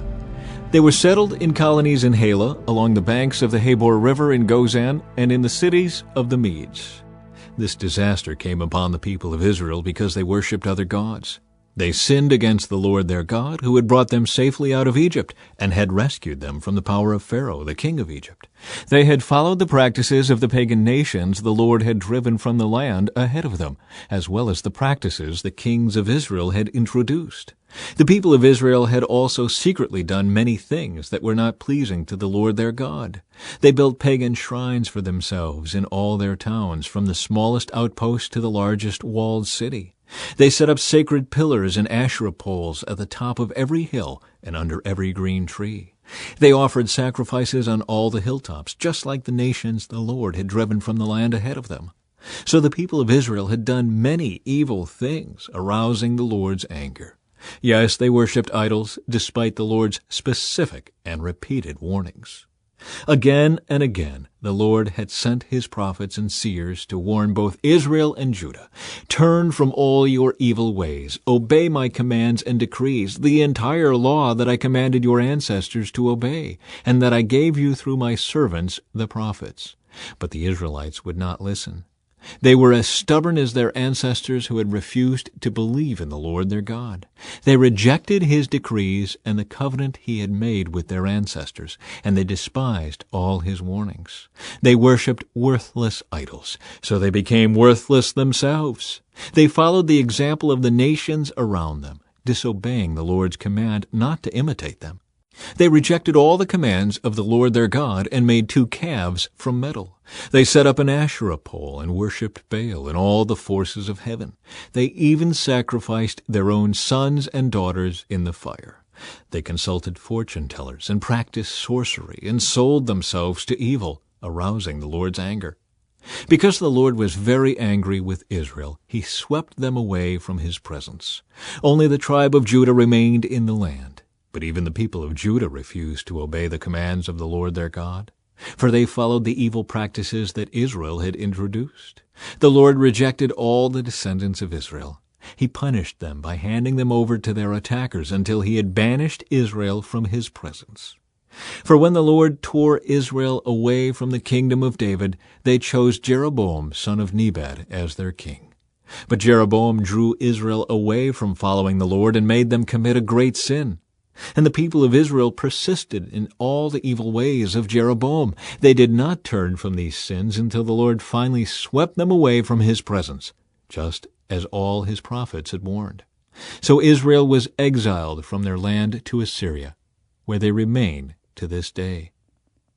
Foreigners settle in Israel. The king of Assyria transported groups of people from Babylon, Cutha, Ava, Hamath, and Sepharvaim, and resettled them in the towns of Samaria, replacing the people of Israel. They took possession of Samaria and lived in its towns. But since these foreign settlers did not worship the Lord when they first arrived, the Lord sent lions among them, which killed some of them. So a message was sent to the king of Assyria. The people you have sent to live in the towns of Samaria do not know the religious customs of the God of the land. He has sent lions among them to destroy them because they have not worshipped him correctly. The king of Assyria then commanded, "Send one of the exiled priests back to Samaria. Let him live there and teach the new residents the religious customs of the God of the land." So one of the priests who had been exiled from Samaria returned to Bethel and taught the new residents how to worship the Lord. But these various groups of foreigners also continued to worship their own gods. In town after town where they lived, they placed their idols at the pagan shrines that the people of Samaria had built. Those from Babylon worshipped idols of their god Succoth-Benoth. Those from Cutha worshipped their god Nergal, and those from Hamath worshipped Ashimah. The Avites worshipped their gods Nibhaz and Tartak, and the people from Sepharvaim even burned their own children as sacrifices to their gods Adramelech and Anamelech. These new residents worshiped the Lord, but they also appointed from among themselves all sorts of people as priests to offer sacrifices at their places of worship. And though they worshipped the Lord, they continued to follow their own gods according to the religious customs of the nations from which they came. And this is still going on today. They continue to follow their former practices instead of truly worshiping the Lord and obeying the decrees, regulations, instructions, and commands he gave the descendants of Jacob, whose name he changed to Israel. For the Lord had made a covenant with the descendants of Jacob and commanded them, "Do not worship any other gods or bow before them or serve them or offer sacrifices to them, but worship only the Lord, who brought you out of Egypt with great strength and a powerful arm. Bow down to him alone and offer sacrifices only to him. Be careful at all times to obey the decrees, regulations, instructions, and commands that he wrote for you. You must not worship other gods. Do not forget the covenant I made with you, and do not worship other gods. You must worship only the Lord your God. He is the one who will rescue you from all your enemies." But the people would not listen and continued to follow their former practices. So while these new residents worshipped the Lord, they also worshipped their idols, and to this day their descendants do the same. Chapter 18. Hezekiah rules in Judah. Hezekiah, son of Ahaz, began to rule over Judah in the 3rd year of King Hoshea's reign in Israel. He was 25 years old when he became king, and he reigned in Jerusalem 29 years. His mother was Abijah, the daughter of Zechariah. He did what was pleasing in the Lord's sight, just as his ancestor David had done. He removed the pagan shrines, smashed the sacred pillars, and cut down the Asherah poles. He broke up the bronze serpent that Moses had made because the people of Israel had been offering sacrifices to it. The bronze serpent was called Nehushtan. Hezekiah trusted in the Lord, the God of Israel. There was no one like him among all the kings of Judah, either before or after his time. He remained faithful to the Lord in everything, and he carefully obeyed all the commands the Lord had given Moses. So the Lord was with him, and Hezekiah was successful in everything he did. He revolted against the king of Assyria and refused to pay him tribute. He also conquered the Philistines as far distant as Gaza and its territory, from their smallest outpost to their largest walled city. During the 4th year of Hezekiah's reign, which was the 7th year of King Hoshea's reign in Israel, King Shalmaneser of Assyria attacked the city of Samaria and began a siege against it. 3 years later, during the 6th year of King Hezekiah's reign and the 9th year of King Hoshea's reign in Israel, Samaria fell.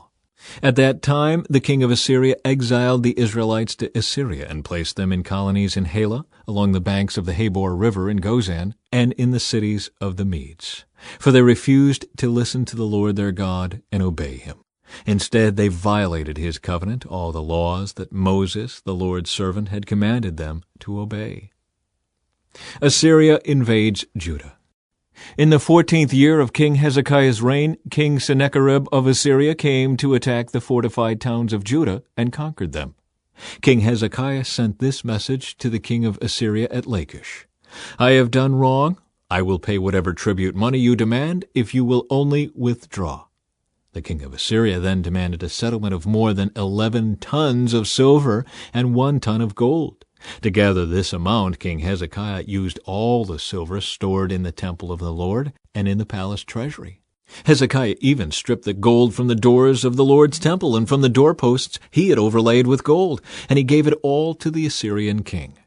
Nevertheless, the king of Assyria sent his commander-in-chief, his field commander, and his chief of staff from Lachish with a huge army to confront King Hezekiah in Jerusalem. The Assyrians took up a position beside the aqueduct that feeds water into the upper pool, near the road leading to the field where cloth is washed.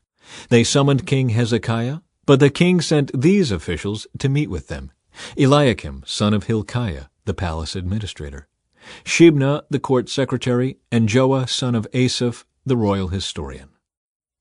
Sennacherib threatens Jerusalem. Then the Assyrian king's chief of staff told them to give this message to Hezekiah: "This is what the great king of Assyria says. What are you trusting in that makes you so confident? Do you think that mere words can substitute for military skill and strength? Who are you counting on that you have rebelled against me? On Egypt? If you lean on Egypt, it will be like a reed that splinters beneath your weight and pierces your hand. Pharaoh, the king of Egypt, is completely unreliable. But perhaps you will say to me, 'We are trusting in the Lord our God.' But isn't he the one who was insulted by Hezekiah? Didn't Hezekiah tear down his shrines and altars and make everyone in Judah and Jerusalem worship only at the altar here in Jerusalem? I'll tell you what. Strike a bargain with my master, the king of Assyria.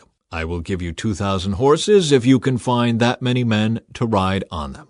With your tiny army, how can you think of challenging even the weakest contingent of my master's troops, even with the help of Egypt's chariots and charioteers? What's more, do you think we have invaded your land without the Lord's direction? The Lord himself told us, 'Attack this land and destroy it.'" Then Eliakim, son of Hilkiah, Shebna, and Joah said to the Assyrian chief of staff, "Please speak to us in Aramaic, for we understand it well. Don't speak in Hebrew, for the people on the wall will hear." But Sennacherib's chief of staff replied, "Do you think my master sent this message only to you and your master? He wants all the people to hear it. For when we put this city under siege, they will suffer along with you. They will be so hungry and thirsty that they will eat their own dung and drink their own urine." Then the chief of staff stood and shouted in Hebrew to the people on the wall, "Listen to this message from the great king of Assyria. This is what the king says. Don't let Hezekiah deceive you. He will never be able to rescue you from my power. Don't let him fool you into trusting in the Lord by saying the Lord will surely rescue us. This city will never fall into the hands of the Assyrian king. Don't listen to Hezekiah. These are the terms the king of Assyria is offering. Make peace with me, open the gates, and come out. Then each of you can continue eating from your own grapevine and fig tree and drinking from your own well. Then I will arrange to take you to another land like this one, a land of grain and new wine, bread and vineyards, olive groves and honey. Choose life instead of death. Don't listen to Hezekiah when he tries to mislead you by saying, 'The Lord will rescue us.' Have the gods of any other nations ever saved their people from the king of Assyria? What happened to the gods of Hamath and Arpad? And what about the gods of Sepharvaim, Hena, and Ivah? Did any god rescue Samaria from my power? What god of any nation has ever been able to save its people from my power? So what makes you think that the Lord can rescue Jerusalem from me?" But the people were silent and did not utter a word, because Hezekiah had commanded them, "Do not answer him." Then Eliakim, son of Hilkiah, the palace administrator, Shebna, the court secretary, and Joah, son of Asaph, the royal historian, went back to Hezekiah. They tore their clothes in despair, and they went in to see the king and told him what the Assyrian chief of staff had said. Chapter 19. Hezekiah seeks the Lord's help. When King Hezekiah heard their report, he tore his clothes and put on burlap and went into the temple of the Lord.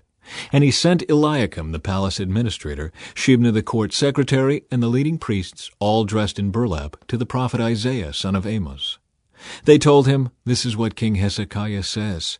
Today is a day of trouble, insults, and disgrace. It is like when a child is ready to be born, but the mother has no strength to deliver the baby.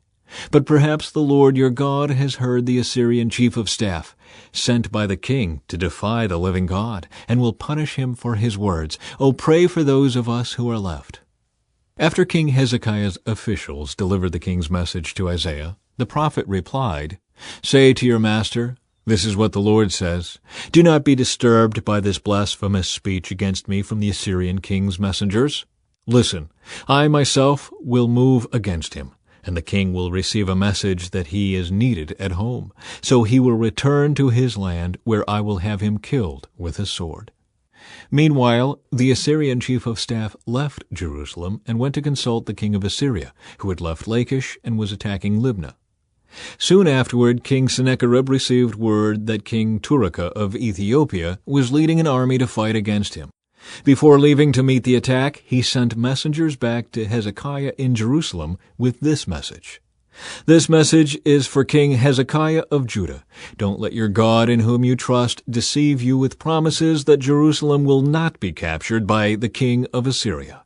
You know perfectly well what the kings of Assyria have done wherever they have gone. They have completely destroyed everyone who stood in their way. Why should you be any different? Have the gods of other nations rescued them? Such nations as Gozan, Haran, Rezeph, and the people of Eden who were in Tel Assar. My predecessors destroyed them all. What happened to the king of Hamath and the king of Arpad? What happened to the kings of Sepharvaim, Hena, and Ivah?" After Hezekiah received the letter from the messengers and read it, he went up to the Lord's temple and spread it out before the Lord. And Hezekiah prayed this prayer before the Lord. "O Lord, God of Israel, you are enthroned between the mighty cherubim. You alone are God of all the kingdoms of the earth. You alone created the heavens and the earth.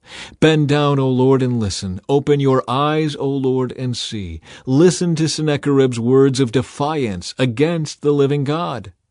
It is true, Lord, that the kings of Assyria have destroyed all these nations, and they have thrown the gods of these nations into the fire and burned them. But of course the Assyrians could destroy them.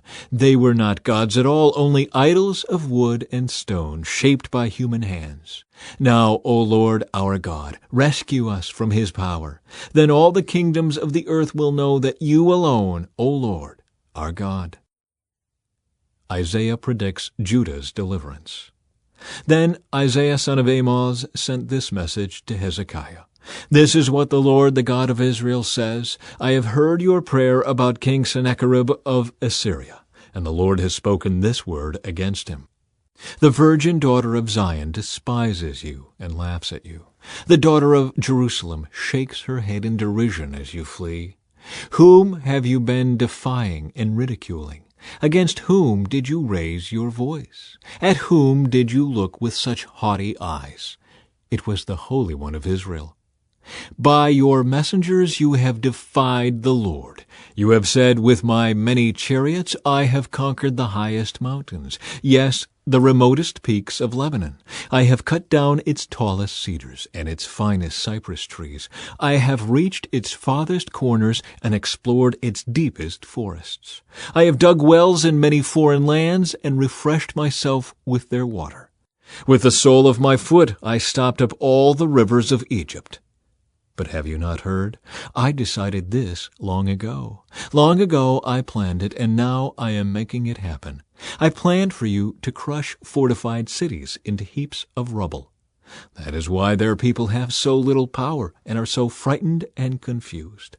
They are as weak as grass, as easily trampled as tender green shoots. They are like grass sprouting on a housetop, scorched before it can grow lush and tall.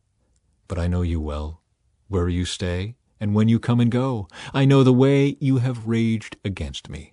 And because of your raging against me and your arrogance, which I have heard for myself, I will put my hook in your nose and my bit in your mouth. I will make you return by the same road on which you came." Then Isaiah said to Hezekiah, "Here is the proof that what I say is true. This year you will eat only what grows up by itself, and next year you will eat what springs up from that. But in the third year you will plant crops and harvest them. You will tend vineyards and eat their fruit. And you who are left in Judah, who have escaped the ravages of the siege, will put roots down in your own soil and will grow up and flourish. For a remnant of my people will spread out from Jerusalem, a group of survivors from Mount Zion. The passionate commitment of the Lord of heaven's armies will make this happen. And this is what the Lord says about the king of Assyria. His armies will not enter Jerusalem. They will not even shoot an arrow at it. They will not march outside its gates with their shields, nor build banks of earth against its walls. The king will return to his own country by the same road on which he came. He will not enter this city, says the Lord. For my own honor and for the sake of my servant David, I will defend this city and protect it. That night the angel of the Lord went out to the Assyrian camp and killed 185,000 Assyrian soldiers. When the surviving Assyrians woke up the next morning, they found corpses everywhere. Then King Sennacherib of Assyria broke camp and returned to his own land. He went home to his capital of Nineveh and stayed there. One day, while he was worshiping in the temple of his god Nisroch, his sons Adrammelech and Sharezer killed him with their swords. They then escaped to the land of Ararat, and another son, Esarhaddon, became the next king of Assyria. Chapter 20. Hezekiah's sickness and recovery. About that time Hezekiah became deathly ill, and the prophet Isaiah, son of Amos, went to visit him. He gave the king this message. This is what the Lord says, set your affairs in order, for you are going to die. You will not recover from this illness. When Hezekiah heard this, he turned his face to the wall and prayed to the Lord. Remember, O Lord, how I have always been faithful to you and have served you single-mindedly, always doing what pleases you. Then he broke down and wept bitterly. But before Isaiah had left the middle courtyard, this message came to him from the Lord. Go back to Hezekiah, the leader of my people. Tell him, this is what the Lord, the God of your ancestor David, says. I have heard your prayer and seen your tears. I will heal you. And 3 days from now, you will get out of bed and go to the temple of the Lord. I will add 15 years to your life, and I will rescue you in this city from the king of Assyria. I will defend this city for my own honor and for the sake of my servant David. Then Isaiah said, make an ointment from figs. So Hezekiah's servants spread the ointment over the boil, and Hezekiah recovered. Meanwhile Hezekiah had said to Isaiah, what sign will the Lord give to prove that he will heal me, and that I will go to the temple of the Lord 3 days from now? Isaiah replied, this is the sign from the Lord to prove that he will do as he promised. Would you like the shadow on the sundial to go forward 10 steps or backward 10 steps? The shadow always moves forward, Hezekiah replied. So that would be easy. Make it go 10 steps backward instead. So Isaiah the prophet asked the Lord to do this, and he caused the shadow to move 10 steps backward on the sundial of Ahaz. Envoys from Babylon. Soon after this, Merodach-Baladan, son of Baladan, king of Babylon, sent Hezekiah his best wishes and a gift, for he had heard that Hezekiah had been very sick. Hezekiah received the Babylonian envoys and showed them everything in his treasure houses, the silver, the gold, the spices, and the aromatic oils. He also took them to see his armory and showed them everything in his royal treasuries. There was nothing in his palace or kingdom that Hezekiah did not show them. Then Isaiah the prophet went to King Hezekiah and asked him, what did those men want? Where were they from? Hezekiah replied, they came from the distant land of Babylon. What did they see in your palace? Isaiah asked. They saw everything, Hezekiah replied. I showed them everything I own, all my royal treasuries. Then Isaiah said to Hezekiah, listen to this message from the Lord. The time is coming when everything in your palace, all the treasures stored up by your ancestors until now, will be carried off to Babylon. Nothing will be left, says the Lord.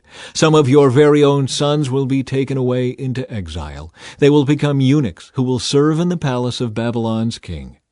Then Hezekiah said to Isaiah, "This message you have given me from the Lord is good." For the king was thinking, "At least there will be peace and security during my lifetime."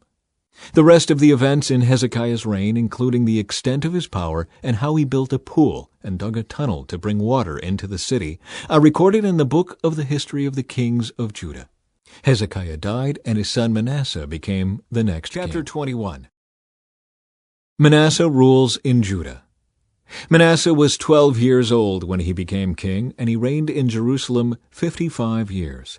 His mother was Hephzibah. He did what was evil in the Lord's sight, following the detestable practices of the pagan nations that the Lord had driven from the land ahead of the Israelites. He rebuilt the pagan shrines his father Hezekiah had destroyed. He constructed altars for Baal and set up an Asherah pole, just as King Ahab of Israel had done. He also bowed before all the powers of the heavens and worshipped them. He built pagan altars in the temple of the Lord, the place where the Lord had said, "My name will remain in Jerusalem forever." He built these altars for all the powers of the heavens in both courtyards of the Lord's temple. Manasseh also sacrificed his own son in the fire. He practiced sorcery and divination, and he consulted with mediums and psychics. He did much that was evil in the Lord's sight, arousing his anger. Manasseh even made a carved image of Asherah and set it up in the temple, the very place where the Lord had told David and his son Solomon, "My name will be honored forever in this temple and in Jerusalem, the city I have chosen from among all the tribes of Israel. If the Israelites will be careful to obey my commands, all the laws my servant Moses gave them, I will not send them into exile from this land that I gave their ancestors." But the people refused to listen, and Manasseh led them to do even more evil than the pagan nations that the Lord had destroyed when the people of Israel entered the land.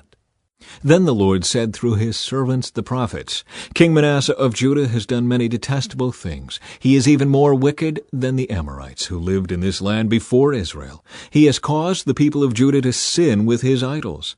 So this is what the Lord, the God of Israel, says, I will bring such disaster on Jerusalem and Judah that the ears of those who hear about it will tingle with horror. I will judge Jerusalem by the same standard I used for Samaria and the same measure I used for the family of Ahab. I will wipe away the people of Jerusalem as one wipes a dish and turns it upside down. Then I will reject even the remnant of my own people who are left, and I will hand them over as plunder for their enemies. For they have done great evil in my sight, and have angered me ever since their ancestors came out of Egypt. Manasseh also murdered many innocent people until Jerusalem was filled from one end to the other with innocent blood. This was in addition to the sin that he caused the people of Judah to commit, leading them to do evil in the Lord's sight. The rest of the events in Manasseh's reign and everything he did, including the sins he committed, are recorded in the book of the history of the kings of Judah. When Manasseh died, he was buried in the palace garden, the garden of Uzzah. Then his son Amon became the next king. Amon rules in Judah. Amon was 22 years old when he became king, and he reigned in Jerusalem 2 years. His mother was Meshullemeth, the daughter of Haruz from Jotbah. He did what was evil in the Lord's sight, just as his father Manasseh had done. He followed the example of his father, worshipping the same idols his father had worshipped. He abandoned the Lord, the God of his ancestors, and he refused to follow the Lord's ways. Then Ammon's own officials conspired against him and assassinated him in his palace. But the people of the land killed all those who had conspired against King Ammon, and they made his son Josiah the next king. The rest of the events in Ammon's reign and what he did are recorded in the book of the history of the kings of Judah. He was buried in his tomb in the garden of Uzzah. Then his son Josiah became the next king. Chapter 22. Josiah rules in Judah. Josiah was 8 years old when he became king, and he reigned in Jerusalem 31 years. His mother was Jedidah, the daughter of Adaiah from Bozkath. He did what was pleasing in the Lord's sight and followed the example of his ancestor David. He did not turn away from doing what was right. In the 18th year of his reign, King Josiah sent Shaphan, son of Azaliah and grandson of Meshullam, the court secretary, to the temple of the Lord. He told him, go to Hilkiah the high priest and have him count the money the gatekeepers have collected from the people at the Lord's temple. Entrust this money to the men assigned to supervise the temple's restoration. Then they can use it to pay workers to repair the temple of the Lord. They will need to hire carpenters, builders, and masons. Also have them buy the timber and the finished stone needed to repair the temple. But don't require the construction supervisors to keep account of the money they receive, for they are honest and trustworthy men. Hilkiah discovers God's law. Hilkiah the high priest said to Shaphan the court secretary, "I have found the book of the law in the Lord's temple." Then Hilkiah gave the scroll to Shaphan, and he read it. Shaphan went to the king and reported, "Your officials have turned over the money collected at the temple of the Lord to the workers and supervisors at the temple." Shaphan also told the king, "Hilkiah the priest has given me a scroll." So Shaphan read it to the king. When the king heard what was written in the book of the law, he tore his clothes in despair. Then he gave these orders to Hilkiah the priest, Ahikam son of Shaphan, Akbor son of Micaiah, Shaphan the court secretary, and Asaiah the king's personal adviser. "Go to the temple and speak to the Lord for me, and for the people, and for all Judah. Inquire about the words written in this scroll that has been found. For the Lord's great anger is burning against us, because our ancestors have not obeyed the words in this scroll. We have not been doing everything it says we must do." So Hilkiah the priest, Ahikam, Akbor, Shaphan, and Asaiah went to the new quarter of Jerusalem to consult with the prophet Huldah. She was the wife of Shallum, son of Tikvah, son of Harhas, the keeper of the temple wardrobe. She said to them, "The Lord, the God of Israel, has spoken. Go back and tell the man who sent you, this is what the Lord says. I am going to bring disaster on this city and its people. All the words written in the scroll that the king of Judah has read will come true. For my people have abandoned me and offered sacrifices to pagan gods. And I am very angry with them for everything they have done. My anger will burn against this place, and it will not be quenched. But go to the king of Judah who sent you to seek the Lord and tell him, this is what the Lord, the God of Israel, says concerning the message you have just heard. You were sorry and humbled yourself before the Lord when you heard what I said against this city and its people, that this land would be cursed and become desolate. You tore your clothing in despair and wept before me in repentance. And I have indeed heard you, says the Lord. So I will not send the promised disaster until after you have died and been buried in peace. You will not see the disaster I am going to bring on this city." So they took her message back to the king. Chapter 23. Josiah's religious reforms. Then the king summoned all the elders of Judah and Jerusalem, and the king went up to the temple of the Lord with all the people of Judah and Jerusalem, along with the priests and the prophets, all the people from the least to the greatest. There the king read to them the entire book of the covenant that had been found in the Lord's temple. The king took his place of authority beside the pillar and renewed the covenant in the Lord's presence. He pledged to obey the Lord by keeping all his commands, laws, and decrees with all his heart and soul. In this way he confirmed all the terms of the covenant that were written in the scroll, and all the people pledged themselves to the covenant. Then the king instructed Hilkiah the high priest and the priests of the second rank and the temple gatekeepers to remove from the Lord's temple all the articles that were used to worship Baal, Asherah, and all the powers of the heavens. The king had all these things burned outside Jerusalem on the terraces of the Kidron Valley, and he carried the ashes away to Bethel. He did away with the idolatrous priests who had been appointed by the previous kings of Judah, for they had offered sacrifices at the pagan shrines throughout Judah and even in the vicinity of Jerusalem. They had also offered sacrifices to Baal and to the sun, the moon, the constellations, and to all the powers of the heavens. The king removed the Asherah pole from the Lord's temple and took it outside Jerusalem to the Kidron Valley, where he burned it. Then he ground the ashes of the pole to dust and threw the dust over the graves of the people. He also tore down the living quarters of the male and female shrine prostitutes that were inside the temple of the Lord, where the women wove coverings for the Asherah pole. Josiah brought to Jerusalem all the priests who were living in other towns of Judah. He also defiled the pagan shrines where they had offered sacrifices, all the way from Geba to Beersheba. He destroyed the shrines at the entrance to the gate of Joshua, the governor of Jerusalem. This gate was located to the left of the city gate as one enters the city. The priests who had served at the pagan shrines were not allowed to serve at the Lord's altar in Jerusalem, but they were allowed to eat unleavened bread with the other priests. Then the king defiled the altar of Topheth in the valley of Ben Hinnom, so no one could ever again use it to sacrifice a son or daughter in the fire as an offering to Moloch. He removed from the entrance of the Lord's temple the horse statues that the former kings of Judah had dedicated to the sun. They were near the quarters of Nathan-Melech the eunuch, an officer of the court. The king also burned the chariots dedicated to the sun. Josiah tore down the altars that the kings of Judah had built on the palace roof above the upper room of Ahaz. The king destroyed the altars that Manasseh had built in the 2 courtyards of the Lord's temple. He smashed them to bits and scattered the pieces in the Kidron Valley. The king also desecrated the pagan shrines east of Jerusalem, to the south of the Mount of Corruption, where King Solomon of Israel had built shrines for Ashtoreth, the detestable goddess of the Sidonians, and for Chemosh, the detestable god of the Moabites, and for Moloch, the vile god of the Ammonites. He smashed the sacred pillars and cut down the Asherah poles. Then he desecrated these places by scattering human bones over them. The king also tore down the altar at Bethel, the pagan shrine that Jeroboam son of Nebat had made when he caused Israel to sin. He burned down the shrine and ground it to dust, and he burned the Asherah pole. Then Josiah turned around and noticed several tombs in the side of the hill. He ordered that the bones be brought out, and he burned them on the altar at Bethel to desecrate it. This happened just as the Lord had promised through the man of God when Jeroboam stood beside the altar at the festival. Then Josiah turned and looked up at the tomb of the man of God who had predicted these things. "What is that monument over there?" Josiah asked. And the people of the town told him, "It is the tomb of the man of God who came from Judah and predicted the very things that you have just done to the altar at Bethel." Josiah replied, "Leave it alone. Don't disturb his bones." So they did not burn his bones or those of the old prophet from Samaria. Then Josiah demolished all the buildings at the pagan shrines in the towns of Samaria, just as he had done at Bethel.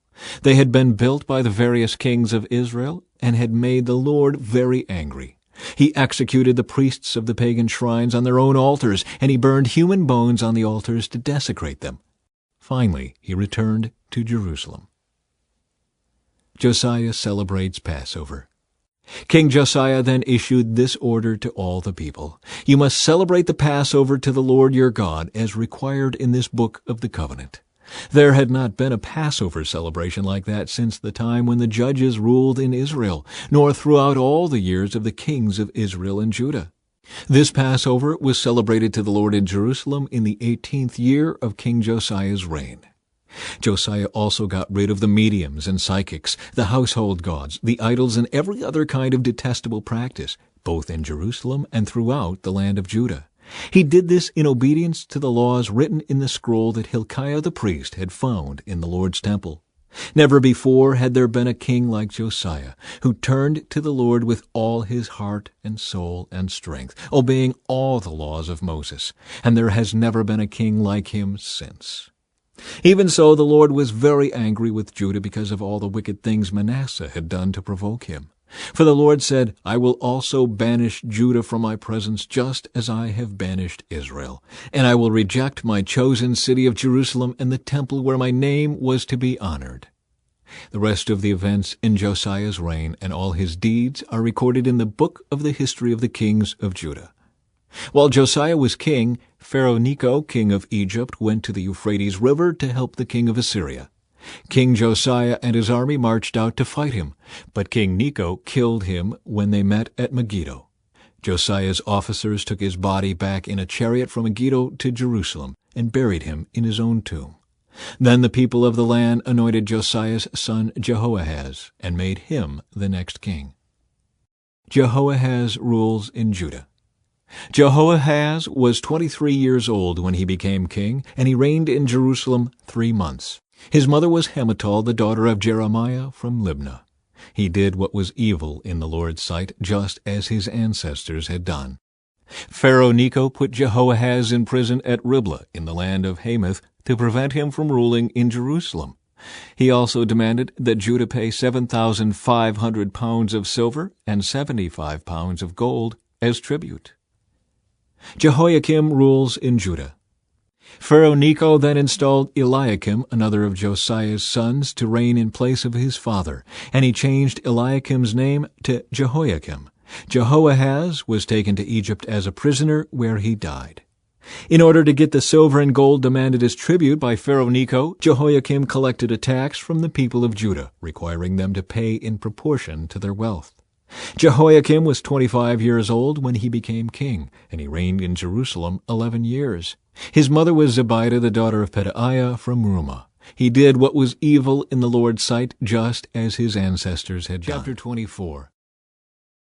During Jehoiakim's reign, King Nebuchadnezzar of Babylon invaded the land of Judah. Jehoiakim surrendered and paid him tribute for 3 years, but then rebelled. Then the Lord sent bands of Babylonian, Aramean, Moabite, and Ammonite raiders against Judah to destroy it, just as the Lord had promised through his prophets. These disasters happened to Judah because of the Lord's command. He had decided to banish Judah from his presence because of the many sins of Manasseh, who had filled Jerusalem with innocent blood. The Lord would not forgive this. The rest of the events in Jehoiakim's reign and all his deeds are recorded in the book of the history of the kings of Judah. When Jehoiakim died, his son Jehoiachin became the next king. The king of Egypt did not venture out of his country after that, for the king of Babylon captured the entire area formerly claimed by Egypt, from the brook of Egypt to the Euphrates River. Jehoiachin rules in Judah. Jehoiachin was 18 years old when he became king, and he reigned in Jerusalem 3 months. His mother was Nehushta, the daughter of Elnathan from Jerusalem. Jehoiachin did what was evil in the Lord's sight, just as his father had done. During Jehoiachin's reign, the officers of King Nebuchadnezzar of Babylon came up against Jerusalem and besieged it. Nebuchadnezzar himself arrived at the city during the siege. Then King Jehoiachin, along with the queen mother, his advisers, his commanders, and his officials, surrendered to the Babylonians. In the 8th year of Nebuchadnezzar's reign, he took Jehoiachin prisoner.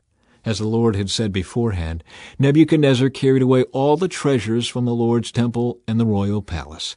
He stripped away all the gold objects that King Solomon of Israel had placed in the temple.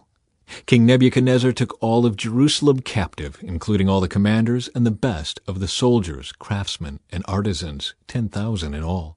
Only the poorest people were left in the land. Nebuchadnezzar led King Jehoiachin away as a captive to Babylon, along with the queen mother, his wives and officials, and all Jerusalem's elite. He also exiled 7,000 of the best troops and 1,000 craftsmen and artisans, all of whom were strong and fit for war. Then the king of Babylon installed Mattaniah, Jehoiachin's uncle, as the next king, and he changed Mattaniah's name to Zedekiah. Zedekiah rules in Judah. Zedekiah was 21 years old when he became king, and he reigned in Jerusalem 11 years. His mother was Hamutal, the daughter of Jeremiah from Libnah.